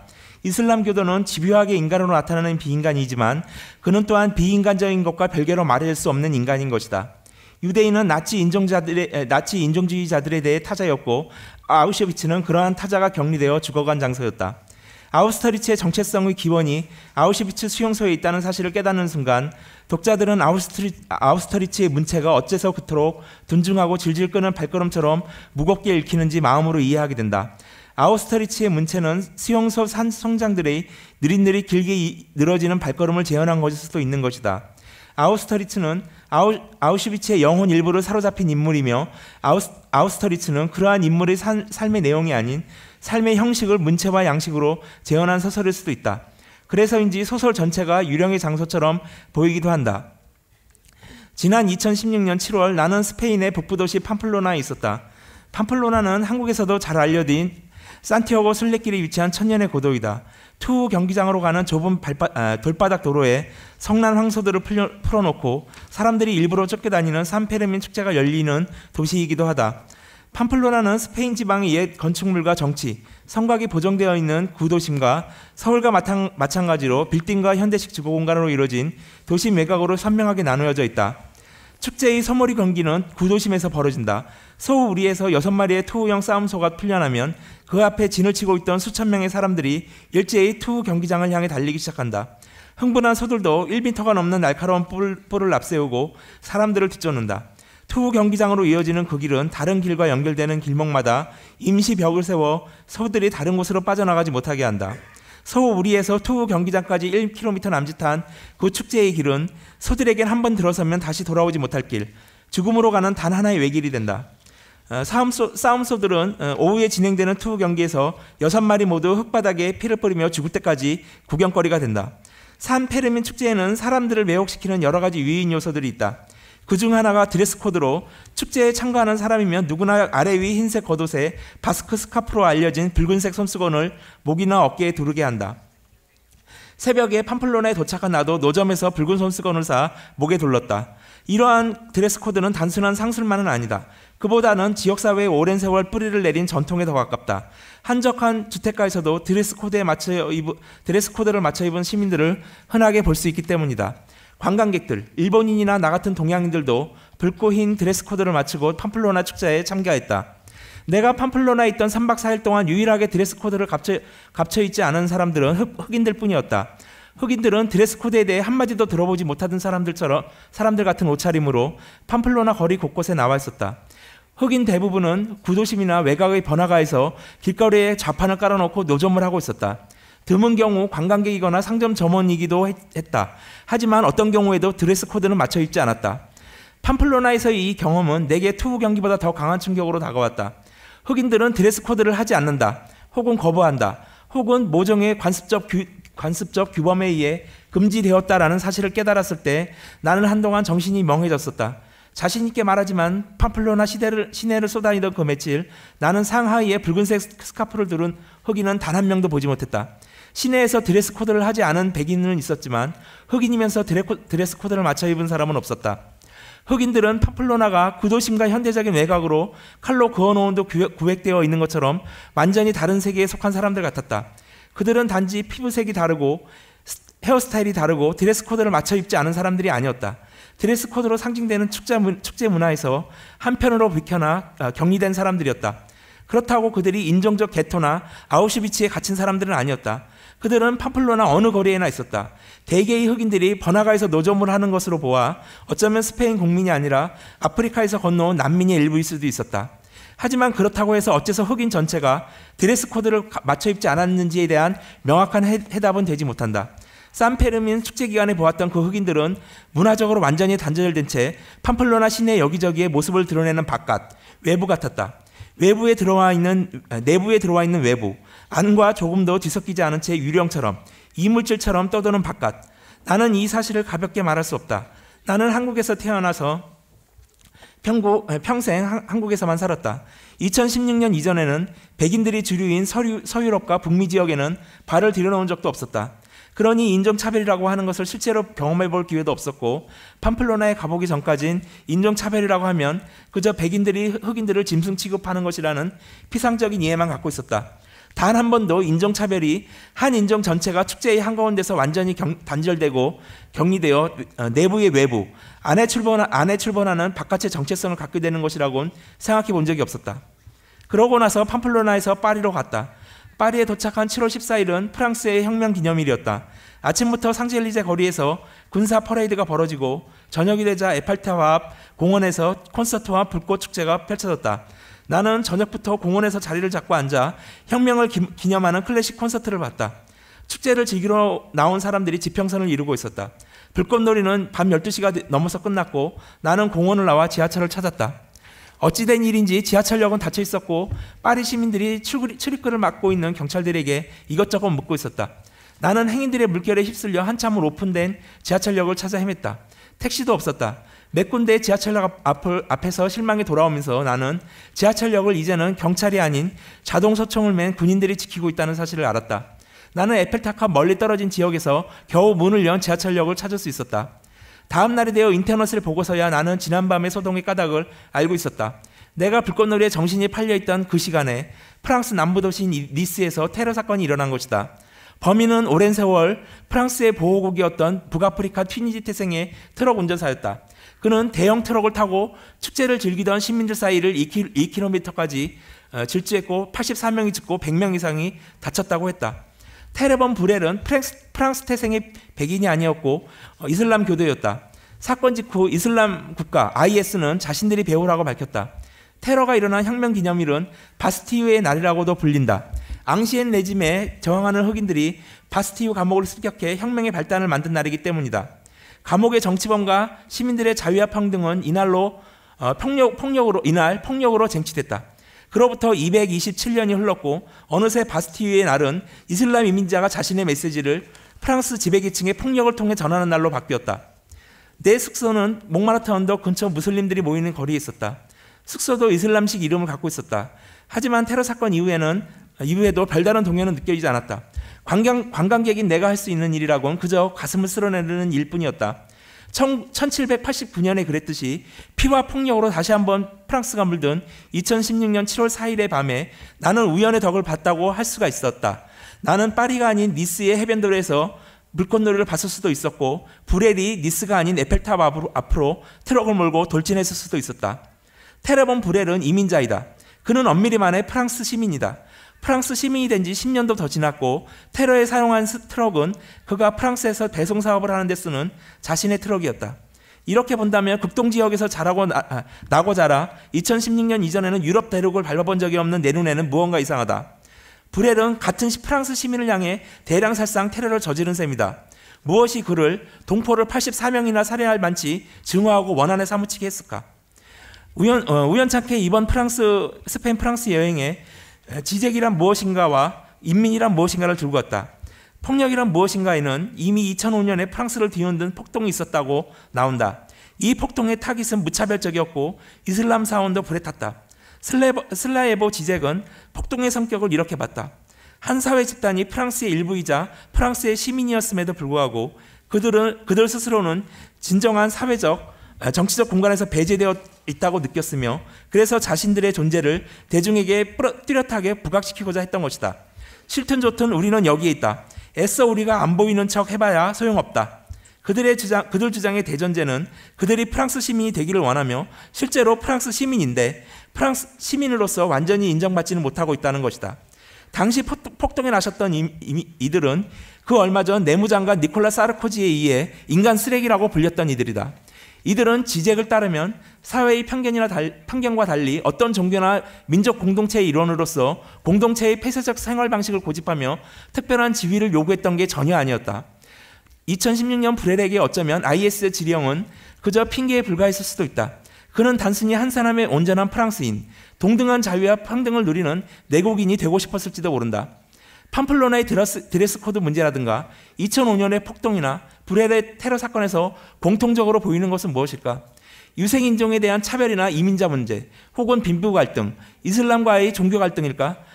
팜플로나의 흑인들이나 파리의 브렐은 엄밀히 말해 스페인과 프랑스의 시민이었다. 하지만 흑인들에게 드레스 코드는 완강히 거부되거나 완강히 금지되었던 것이고 브렐은 사륙이 아니고서는 자신의 증오와 원한을 표현할 길을 찾을 수 없었던 것인지도 모른다. 그러니까 더 엄밀히 말해 그들은 스페인과 프랑스 내부에 존재하는 외부, 안의 바깥이라고 할 수 있다. 그들은 한 사회의 내부에 편재하는 완전한 외부, 바깥이었던 것이다. 동일자 안에 편재하는 완전한 타자였다. 아우슈비츠의 유대인도 마찬가지였다. 폭동이나 테러까지는 아니더라도 한국 사회에서도 2016년 11월부터 대규모 집회가 있어왔다. 세월호 참사와 관련해 광화문에서는 지난 3년간 크고 작은 집회가 열렸다. 그러다가 박근혜와 그 측근들의 비리가 알려지면서 집회의 규모도 커졌다. 11월 12일 3차 집회엔 집회 참가 인원이 처음으로 100만 명을 넘어섰고 갈수록 늘어나 국회 탄핵 소추 즈음인 12월 3일 6차 집회엔 서울에만 170만 명이 모였다. 세월호 참사가 3년째로 접어드는 동안 광화문 광장은 푸코가 헤테로피아에서 말한 우리가 살고 있는 공간에 대해 신화적인 동시에 현실적으로 일종의 의제기를 하는 상이한 공간으로서 기능해왔다. 푸코의 헤테로피아는 실제로 위치를 한정할 수는 있지만 모든 장소의 바깥에 있는 장소들이다. 세월호 유가족들의 호소, 항의가 한국 사회에서 지난 3년 동안 어떤 수준의 호응을 받아왔는지, 정부와 정치권으로부터 어떤 대접을 받아왔는지 생각해보면 자연스레 헤테로피아를 떠올리게 된다. 광화문 광장은 한국 사회 전체에 대한 의의 제기이자 바깥으로 밀려난 희생자들의 목소리가 현존하는 공간이다.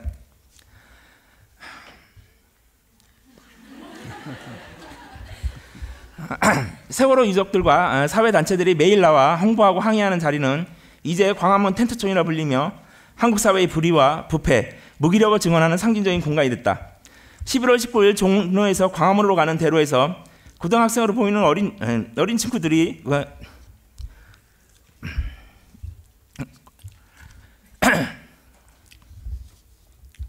구호가 적힌 종이를 들고 있었다. 제대로 만든 피켓도 아닌 문방구에서 사온 도화지에 사인펜으로 한 글자 한 글자 적은 것이었다. 발치에는 학교에 다녀왔는지 책가방이 놓여 있었고 옷차림도 교복을 그대로 입고 나온 듯했다. 이들이 가슴에 들고 있는 도화지에는 이래도 개돼지입니까? 국민의 무게만큼 책임을 느껴라라고 쓰여 있었다. 나는 아름다운 두 어린 친구 앞에서 부끄럽고 마음이 아팠다. 왜냐하면 어느 교육부 인사가 한국 사회에서 신문제를 공고히 시켜야 한다며 민중은 개돼지다라는 발언이 이 어린 친구들의 마음에도 상처가 됐을 거라는 데 생각이 미쳤기 때문이다. 기성세대로서 아직 사회에 진출할 나이도 되지 않은 어린 세대에게 듣지 말았어야 할 말을 듣게 한 책임에서 나는 자유롭지 못하다. 본보기를 위해 이름을 밝혀두자. 교육부 정책교육관 나향욱은 기자들과의 자리에서 이렇게 말했다. 나는 신분제를 공고화시켜야 한다고 생각한다. 민중은 개돼지다. 민중은 개돼지로 취급하면 된다. 개돼지로 보고 먹고 살게 해주기만 하면 된다. 신분이 정해 있으면 좋겠다는 거다. 미국을 보면 흑인이나 히스패닉 이런 애들은 정치인이 뭐니 이런 높은 데로 올라가려 하지도 않는다. 대신 상하원 위에 있는 사람들이 걔들까지 먹고 살게 해주면 되는 거다. 슬프게도 이것은 한국 사회 엘리트들의 발언이다. 이 발언도 촛불 집회의 한 발단이 됐다. 몇 해 전부터 한국 사회를 설명하는 지배적인 담론처럼 유행한 흑수저, 금수저로는 연장선상에 있는 성격의 발언이다. 박근혜 게이트의 핵심인 정유라도 SNS에 그 비슷한 내용의 글을 남겼다. 능력이 없으면 너네 부모를 원망해. 있는 부모 가지고 감나라 배나라 하지 말고 돈도 실력이야. 이 발언들은 한국 사회가 금수저 흑수저로 표상되는 신분사회로 역행하고 있다는 사실을 누설의 형식으로 들려주고 있다. 집회에 나왔던 그 친구들은 평소에 만날 일 없는 한국 사회의 지배계층에 의해 자신들이 개돼지로 불리며 그 개돼지의 정체성을 갖게 됐다는 사실을 마음속 깊이 깨달았을 것이다. 2005년 프랑스 폭동의 한 발달은 사르코지 내무부 장관의 인간 쓰레기 발언이었다. 이는 사회에서 성공한 사람이 그렇지 못한 사람들을 얕잡아보고 경멸하는 발언이 아니었다. 사르코지의 발언은 프랑스 사회가 인간 쓰레기와 그렇지 않은 사람들로 이루어진 신분사회임을 공표하고 명문화한 발음에 다름없었다. 브레가 같은 튀니지 출신으로 프랑스에서 망명 생활을 하는 사이드 키아리는 프랑스 사회에 대해 이런 농담을 들려준다. 생드니 지하철에서 흑인이나 아랍계 프랑스인을 찾아 그에게 이렇게 질문하라. 당신은 어떤 인민에 속합니까? 만약 그가 당신에게 나는 프랑스 인민에 속합니다 라고 대답한다면 당신은 그가 아청꾼이라는 것을 알게 될 것이다. 만약 그가 진지하게 대답한다면 그는 이렇게 말할 것이다.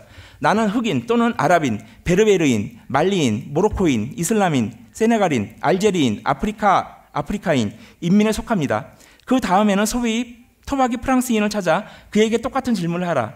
그는 나는 백인 혹은 유럽인 혹은 기독교인 인민에 속합니다 라고 대답하지 않을 것이다. 그는 나는 프랑스 인민에 속합니다 라고 대답할 것이다. 사이드 키아리의 이 농담은 앞서 말한 팜플로나의 흑인이나 테러범 브렐, 아우슈비츠의 유태인, 엘리트에 의해 규정된 한국 민중의 정체성과 관련해 가볍지 않은 생각할 거리를 던져준다. 농담이 보여주는 것은 프랑스 사회가 두 집단, 하나는 국가에 의해 인정받고 국가 안에서 스스로를 식별하는 다수자이고 다른 하나는 국가에 의해 인정받지 못하고 국가 안에서 스스로를 식별하지 않는 소수자로 구성되어 있다는 사실이다. 프랑스의 지배계층을 이루는 이들은 굳이 자신을 백인, 유럽인, 기독교라고 소개할 필요가 없다. 프랑스인이라는 말 자체에 이미 그런 의미가 들어있기 때문이다. 하지만 브레 같은 이민자, 아랍인과 아프리카인 혈통의 프랑스인들은 그런 식으로 대답을 할 수가 없다. 그들은 내부에서 외부의 정체성을 갖기 때문이다. 그들은 프랑스에 의해 인정받지 못하는 프랑스인이자 프랑스 안에서 스스로를 식별하지 않는, 스스로 프랑스인이라고 말하지 못하는 프랑스인들이다. 한국은 예외일까? 단일 민족이고 단일한 역사로 이루어져 있는 단일한 사회를 구성하고 있으니 내부의 외부 문제, 안의 바깥의 문제는 없을까? 지난 11월과 12월 광화문 촛불 집회에는 이루 헤아릴 수 없을 만치 많은 구호들이 등장했다. 세월호의 인양에서 박근혜 탄핵, 비정규직과 사드 배치, 아르바이트생의 시급 문제까지 한국 사회가 저렇게 많은 문제를 안고 있나 싶을 정도였다. 하지만 그 많고 많은 구호들 중에 평소에 흔히 보던 구호들이 눈에 띄지 않았다. 바로 지역 갈등에서 비롯된 정치 구호들이었다. 촛불 집회 어디에도 지역 갈등을 부추기거나 반대로 지역 갈등을 근절하자는 내용의 구호는 등장하지 않았다. 적어도 내 눈에는 그랬다. 이는 한국 사회에서 40년 이상을 살아온 나 같은 사람에겐 이례적인 일이다. 왜냐하면 어렸을 때부터 경상도 전라도를 편가르는 소리를 듣고 살았고 4년 전 대통령 선거 때만도 심심찮게 들었던 소리였기 때문이다. 지역 갈등을 부추기거나 근절하자는 이야기는 집회 현장뿐만 아니라 한국 사회의 이곳저곳에서 점차 사라지고 있었다. 최근 치른 몇 차례 선거에서도 점차 들리지 않고 있었다. 우리가 남이가 비영남권 대통령이 당선되면 영도다리에서 딱 빠져 죽자는 한국 사회에서 지역 갈등이 얼마나 뿌리 깊은지 상징적으로 들려주는 관용꽃처럼 선거철마다 비상신문마다 등장하곤 했다. 이 발언들은 1992년 정부 기관장들이 지역 감정을 부추겨 김영삼 대통령을 당선시키려고 모인 자리에서 흘러나왔다. 그 자리에는 지금 국정조사를 받고 있는 김기춘도 있었다. 우리가 남이가 같은 귀에 익은 소리들이 지금 한국 사회에서 사라지고 있다. 그리고 그 자리를 몇 해 전부터 바로 얼마 전부터 금수저 흑수저가 빠르게 채우고 있다. 그러다가 올해 교육부 간부의 개돼지 발언이 나왔다. 한국 사회의 지배적인 레토릭이 변하고 있다. 이는 보는 이에 따라 사실이 아닐 수도 있고 또 얼마든지 다르게 해석될 수 있는 일이다. 하지만 내가 보기에 이 현상의 하나의 확실한 추세라면 이렇게 말할 수 있을 것이다.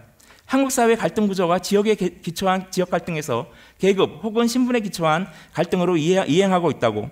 개돼지 발언이나 금수저 흑수저론을 보면 틀림없이 한국 사회 갈등 구조는 신분 갈등으로 이행하고 있는 것이고 가계부채나 비정규직이나 소득격차 문제를 보면 계급 갈등이 심화되고 있는 것으로 보인다.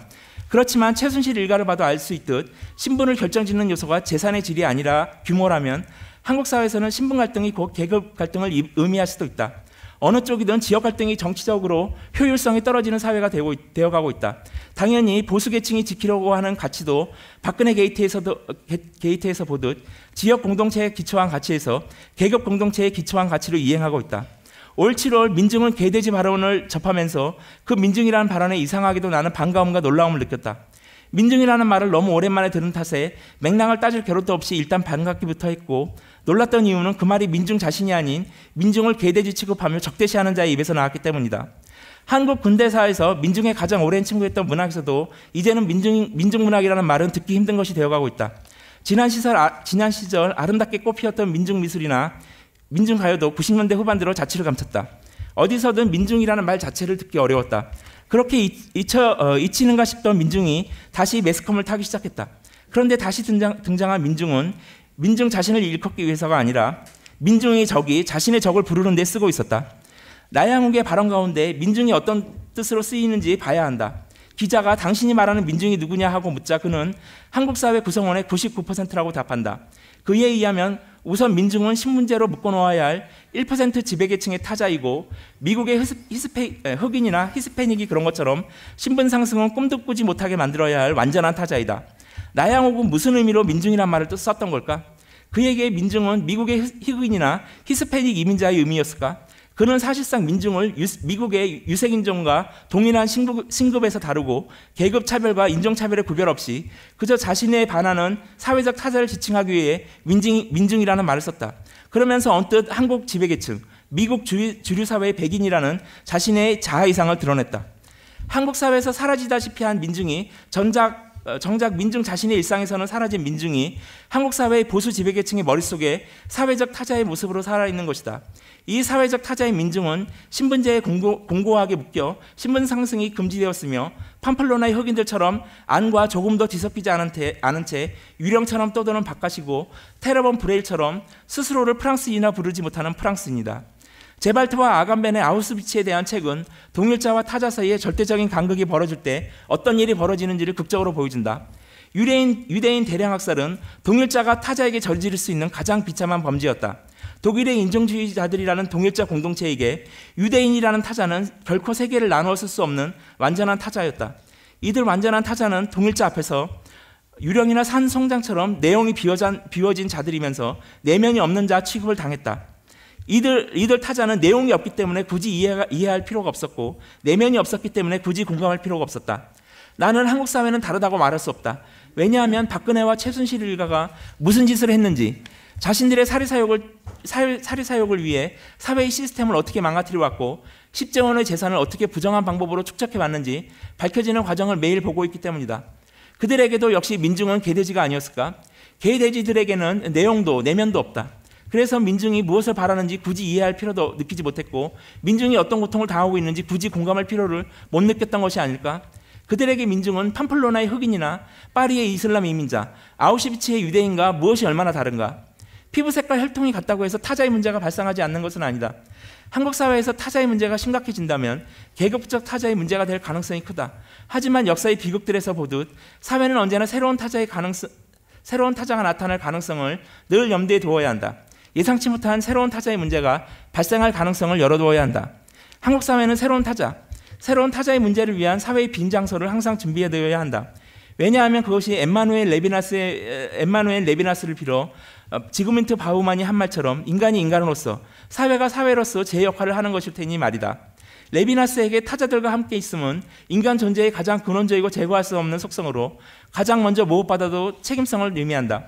타인이 나를 바라보고 있기 때문에 그를 위해서 내가 책임을 떠맡지 않는다 하더라도 나는 그에게 책임이 있다. 나의 책임성은 타자가 나를 위해 존재하는 단 하나의 유일한 형식이다. 그것은 그의 존재의 양식이며 그의 근접성의 양식이다. 단연코 나의 책임성은 무조건적이다. 책임성은 대상의 질에 대한 사전 지식에 의존하지 않는다. 책임성은 그런 지식에 우선한다. 이상입니다.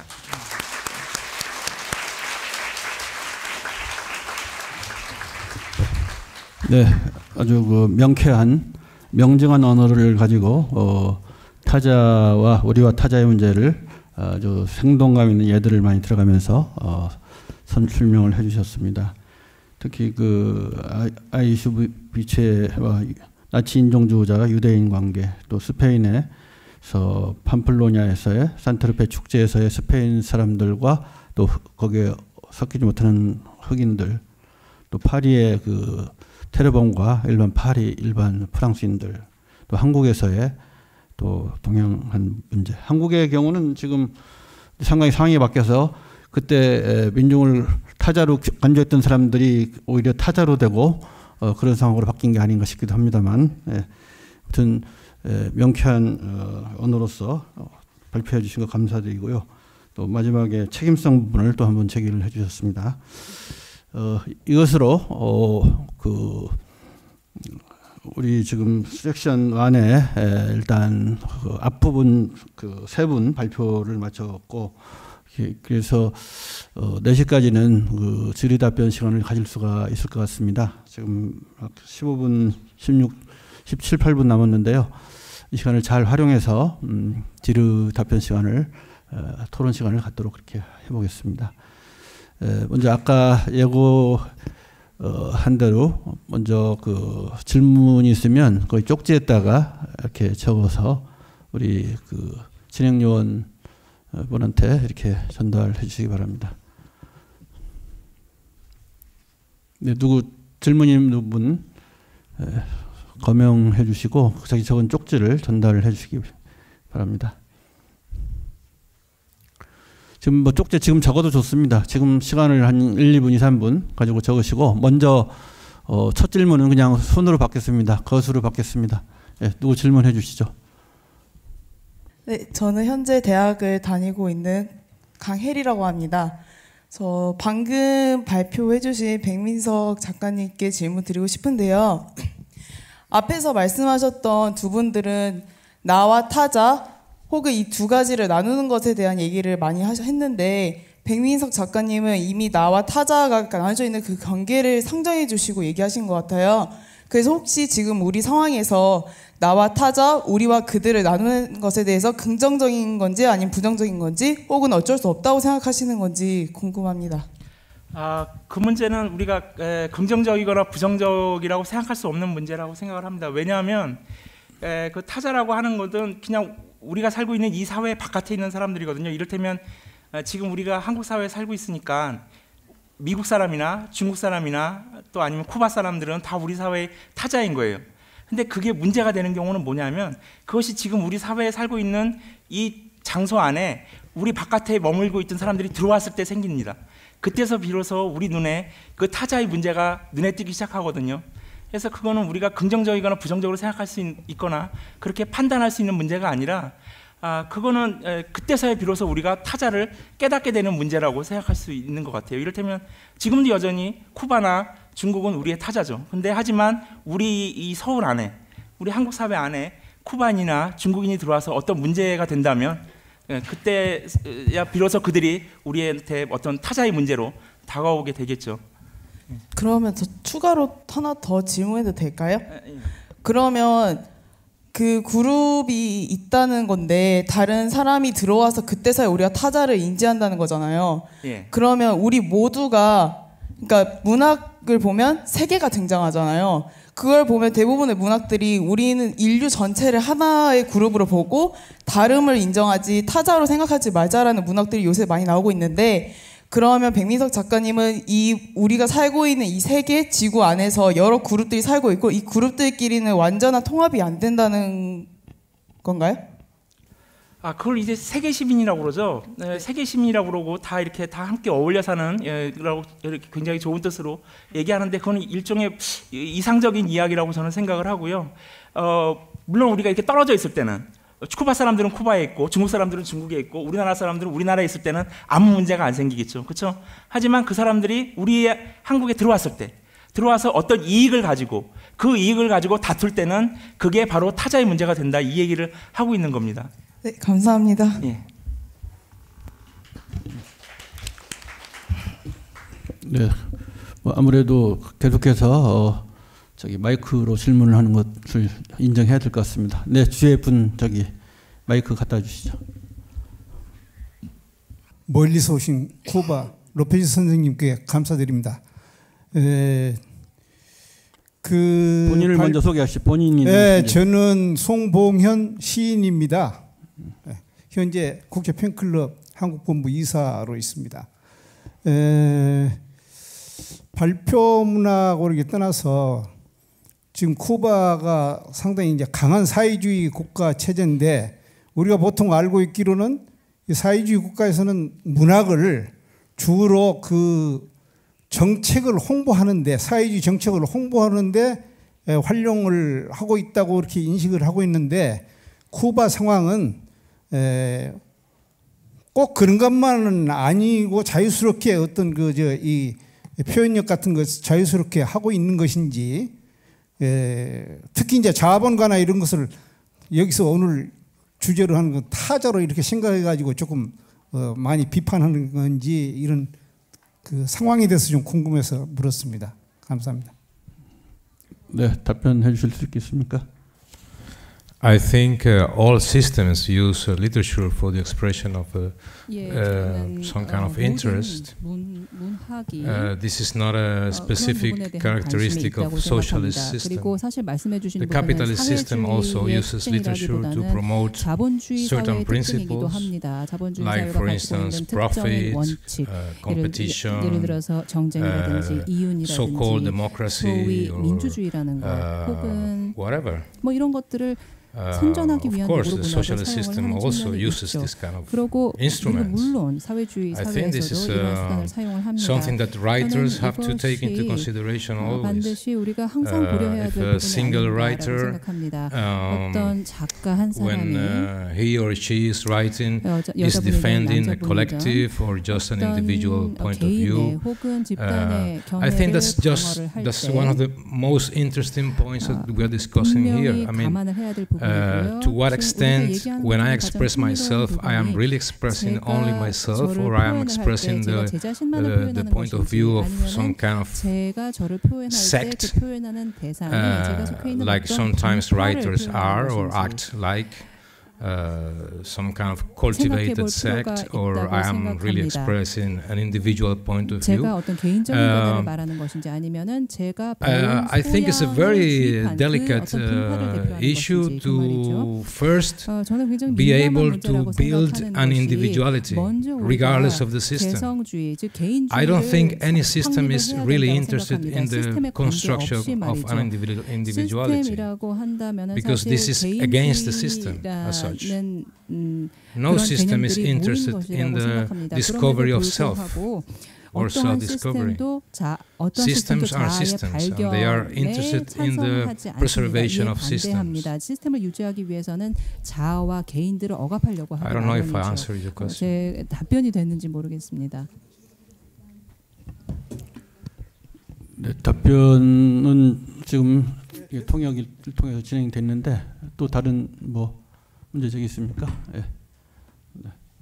그 여기 안경 쓰신 분 여기. 안녕하세요. 저 문학 전공하고 있는 대학생 김관훈이라고 합니다. 쿠바에서 오신 오마르 작가님께 질문이 있는데, 혹시 이 나와 타자라는 타이틀을 넘어서 혹시 작가님의 모든 작품 혹시 관통하는 주제나 혹은 그런 모든 작품들이 뭔가 그런 작품 통해서 혹시 근원적으로 뭔가 보여주고 싶은 게 있는지, 그러니까 공통적으로 어떤 걸 보여주고 싶어 하는지에 대해서 궁금합니다. 네, 답변 부탁드립니다.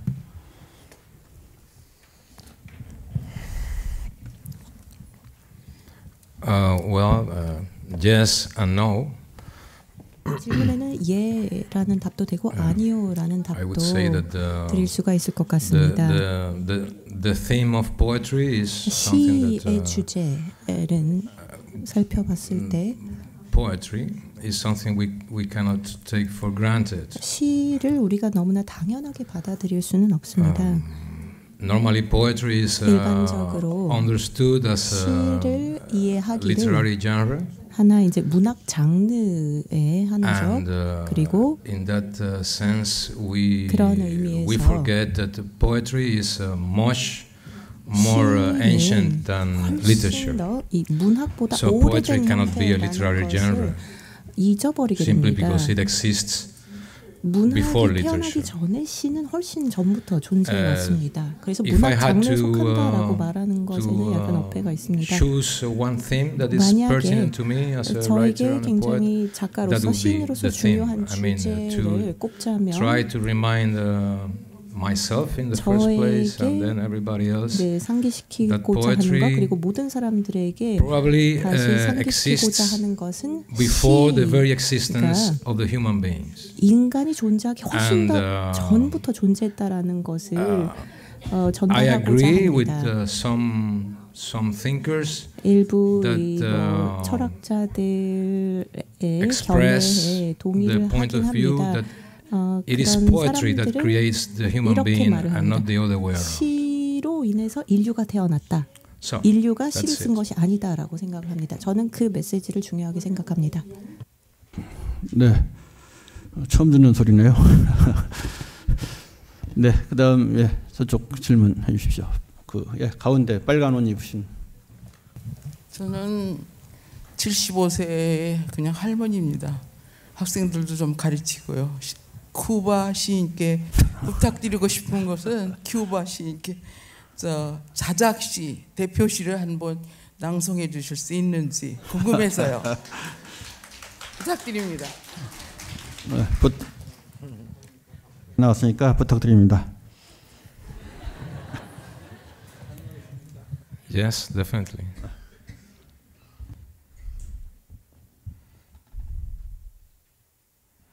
If I could do it, I thought you were going to do it. But that's a question of translation. 통역이 될 수 있을지 잘 모르겠습니다. 제가 해드릴 수는 있을 것 같은데요. Well, I would.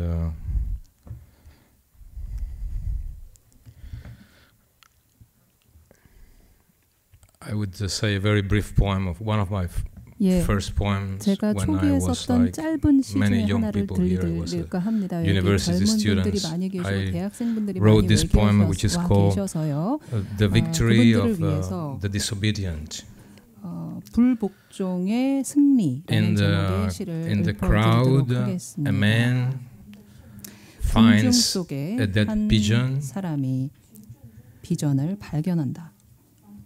and he kicks it with his feet and he caresses with his finger 손가락으로 before he ever 그의 decides it 발로 to take the bird with him. 광경을 And so it's our life. We cover it with the words of others.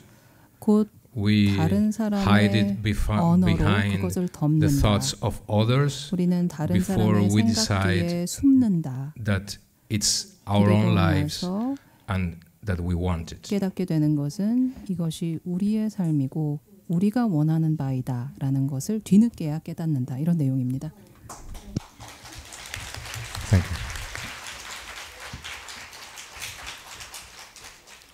네, 아직 시간이 좀 더 있으니까 요 앞에 학생 발언해 주시죠. 네, 안녕하세요. 저는 대학에서 지금 영문학을 전공하고 있는 홍준수라고 합니다.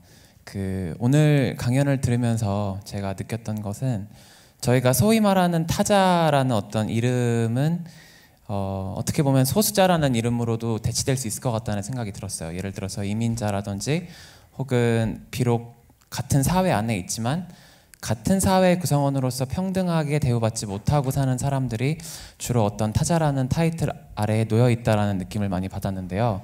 그런데 이제 문제는 이 타자들 간에도 다 똑같은 게 아니라 어떤 서열이 있는 것 같다. 예를 들어서 뭐 여성들 같은 경우에도 우리 사회에서 한때 질문 누구한테 하는지 분명 누구한테 하는지. 네, 모든 세 분 모두에게 질문 드리는 거예요. 네, 그런 불리한 위치에 놓여 있을 때도 있었고 또 성소수자도 있고 이민자들도 있고 다양한 정체성의 타자들이 많은데 무조건 타자라고 해서 이 사람들이 연대할 수 있거나 아니면 같은 카테고리로 묶이기에는 좀 다르지 않을까. 이 사람들 각각의 카테고리의 개성이 있을 것 같은데 이렇게 약간 이질성을 띠고 있는 타자들을 한데 묻기 위해서 문학이 할 수 있는 어떤 역할이 무엇일까, 문학의 기능이 무엇일까, 그리고 실제로 어떤 역할을, 현재 어떤 일들을 하고 있는지, 네, 그런 것들에 대해서 전반적으로 여쭙고 싶습니다. 누구 답변해 주실 수 있는 분 없겠습니까? 문학은 좀 느리죠. 그래서 즉각적인 그런 반응들은 보이기가 힘들고, 그냥 자기 시민으로서, 저는 소설가면서 동시에 시민이니까 시민으로서 그 무슨 일이 생기면 그때 뭐 발언하고 어떤 행동을 하려고 그렇게 노력하는 거라고 저는 생각을 합니다. 아마 예전하고 많이 문학의 그 힘이, 우리 사회에서 문학이 가지는 힘이 많이 떨어진다고 생각을 해요. 그래서 문학에 기대할 거는 그렇게 많지 않을 거다라는 생각을 합니다. 다만 이제 우리가 한 사람의 시민으로서, 시민이고 유권자고 주권자로서 뭔가 할 수 있지 않을까라고 생각을 하고 있어요.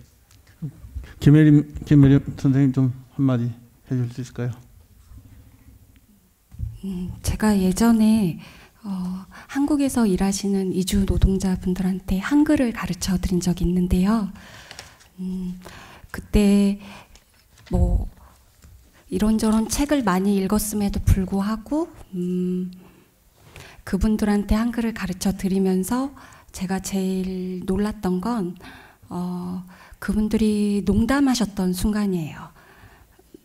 그러니까 저도 모르게 내가 가르치는, 내가 무언가를 해주는 약자라고 아주 큰 단어로 묶어서 생각을 했었는데, 그때 그분들 얼굴에 표정과 물기가 확 생기면서 저한테 다르게 다가왔었습니다. 그리고 나조차도 되게 착각하고 있었구나라는 생각이 들었고요. 그 학급의 학생들을 보면 성격들이 다 달랐어요. 그러니까 제가 학교 다닐 때 만난 친구들하고 굉장히 비슷했습니다. 막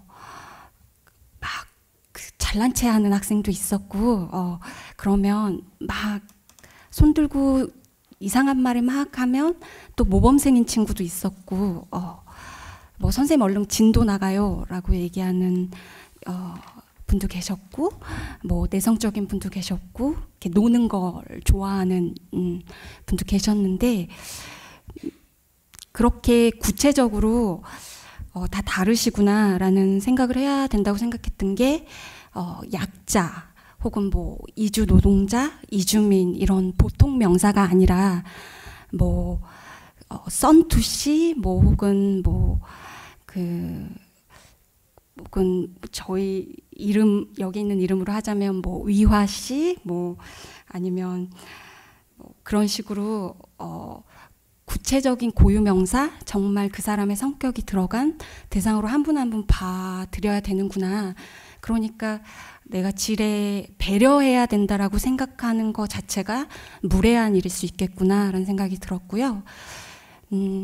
그게 아무리 온당한 말처럼, 옳은 말처럼 보인다 하더라도 그렇게 보통 명사, 추상 명사, 뭐 약자, 뭐 배려 이런 넓은 말보다 고유 명사로 인물을 그리고 대하는 것, 그리고 그 대상에 대한 태도를 내가 좋은 사람 자리에 털썩 주저앉아서 미리 정하지 않는 것, 이런 게 필요하지 않을까라는 생각을 했습니다. 그러니까 보통 명사를 보통 명사로 부르지 않고 고유 명사로 부르려는 노력을 제일 잘할 수 있는 게 문학인 것 같습니다.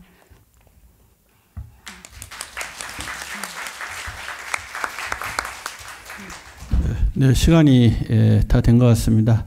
그러면 이번 세 분 발표와 또 청중 여러분들의 토론은 여기서 마치고 한 10분 정도 쉬었다가 다시 나머지 위화하고 또 한 분의 장 선생님의 또 발표를 듣도록 하겠습니다. 다시 한번 열렬한 박수로 세 분한테 좀 보내주시기 바랍니다.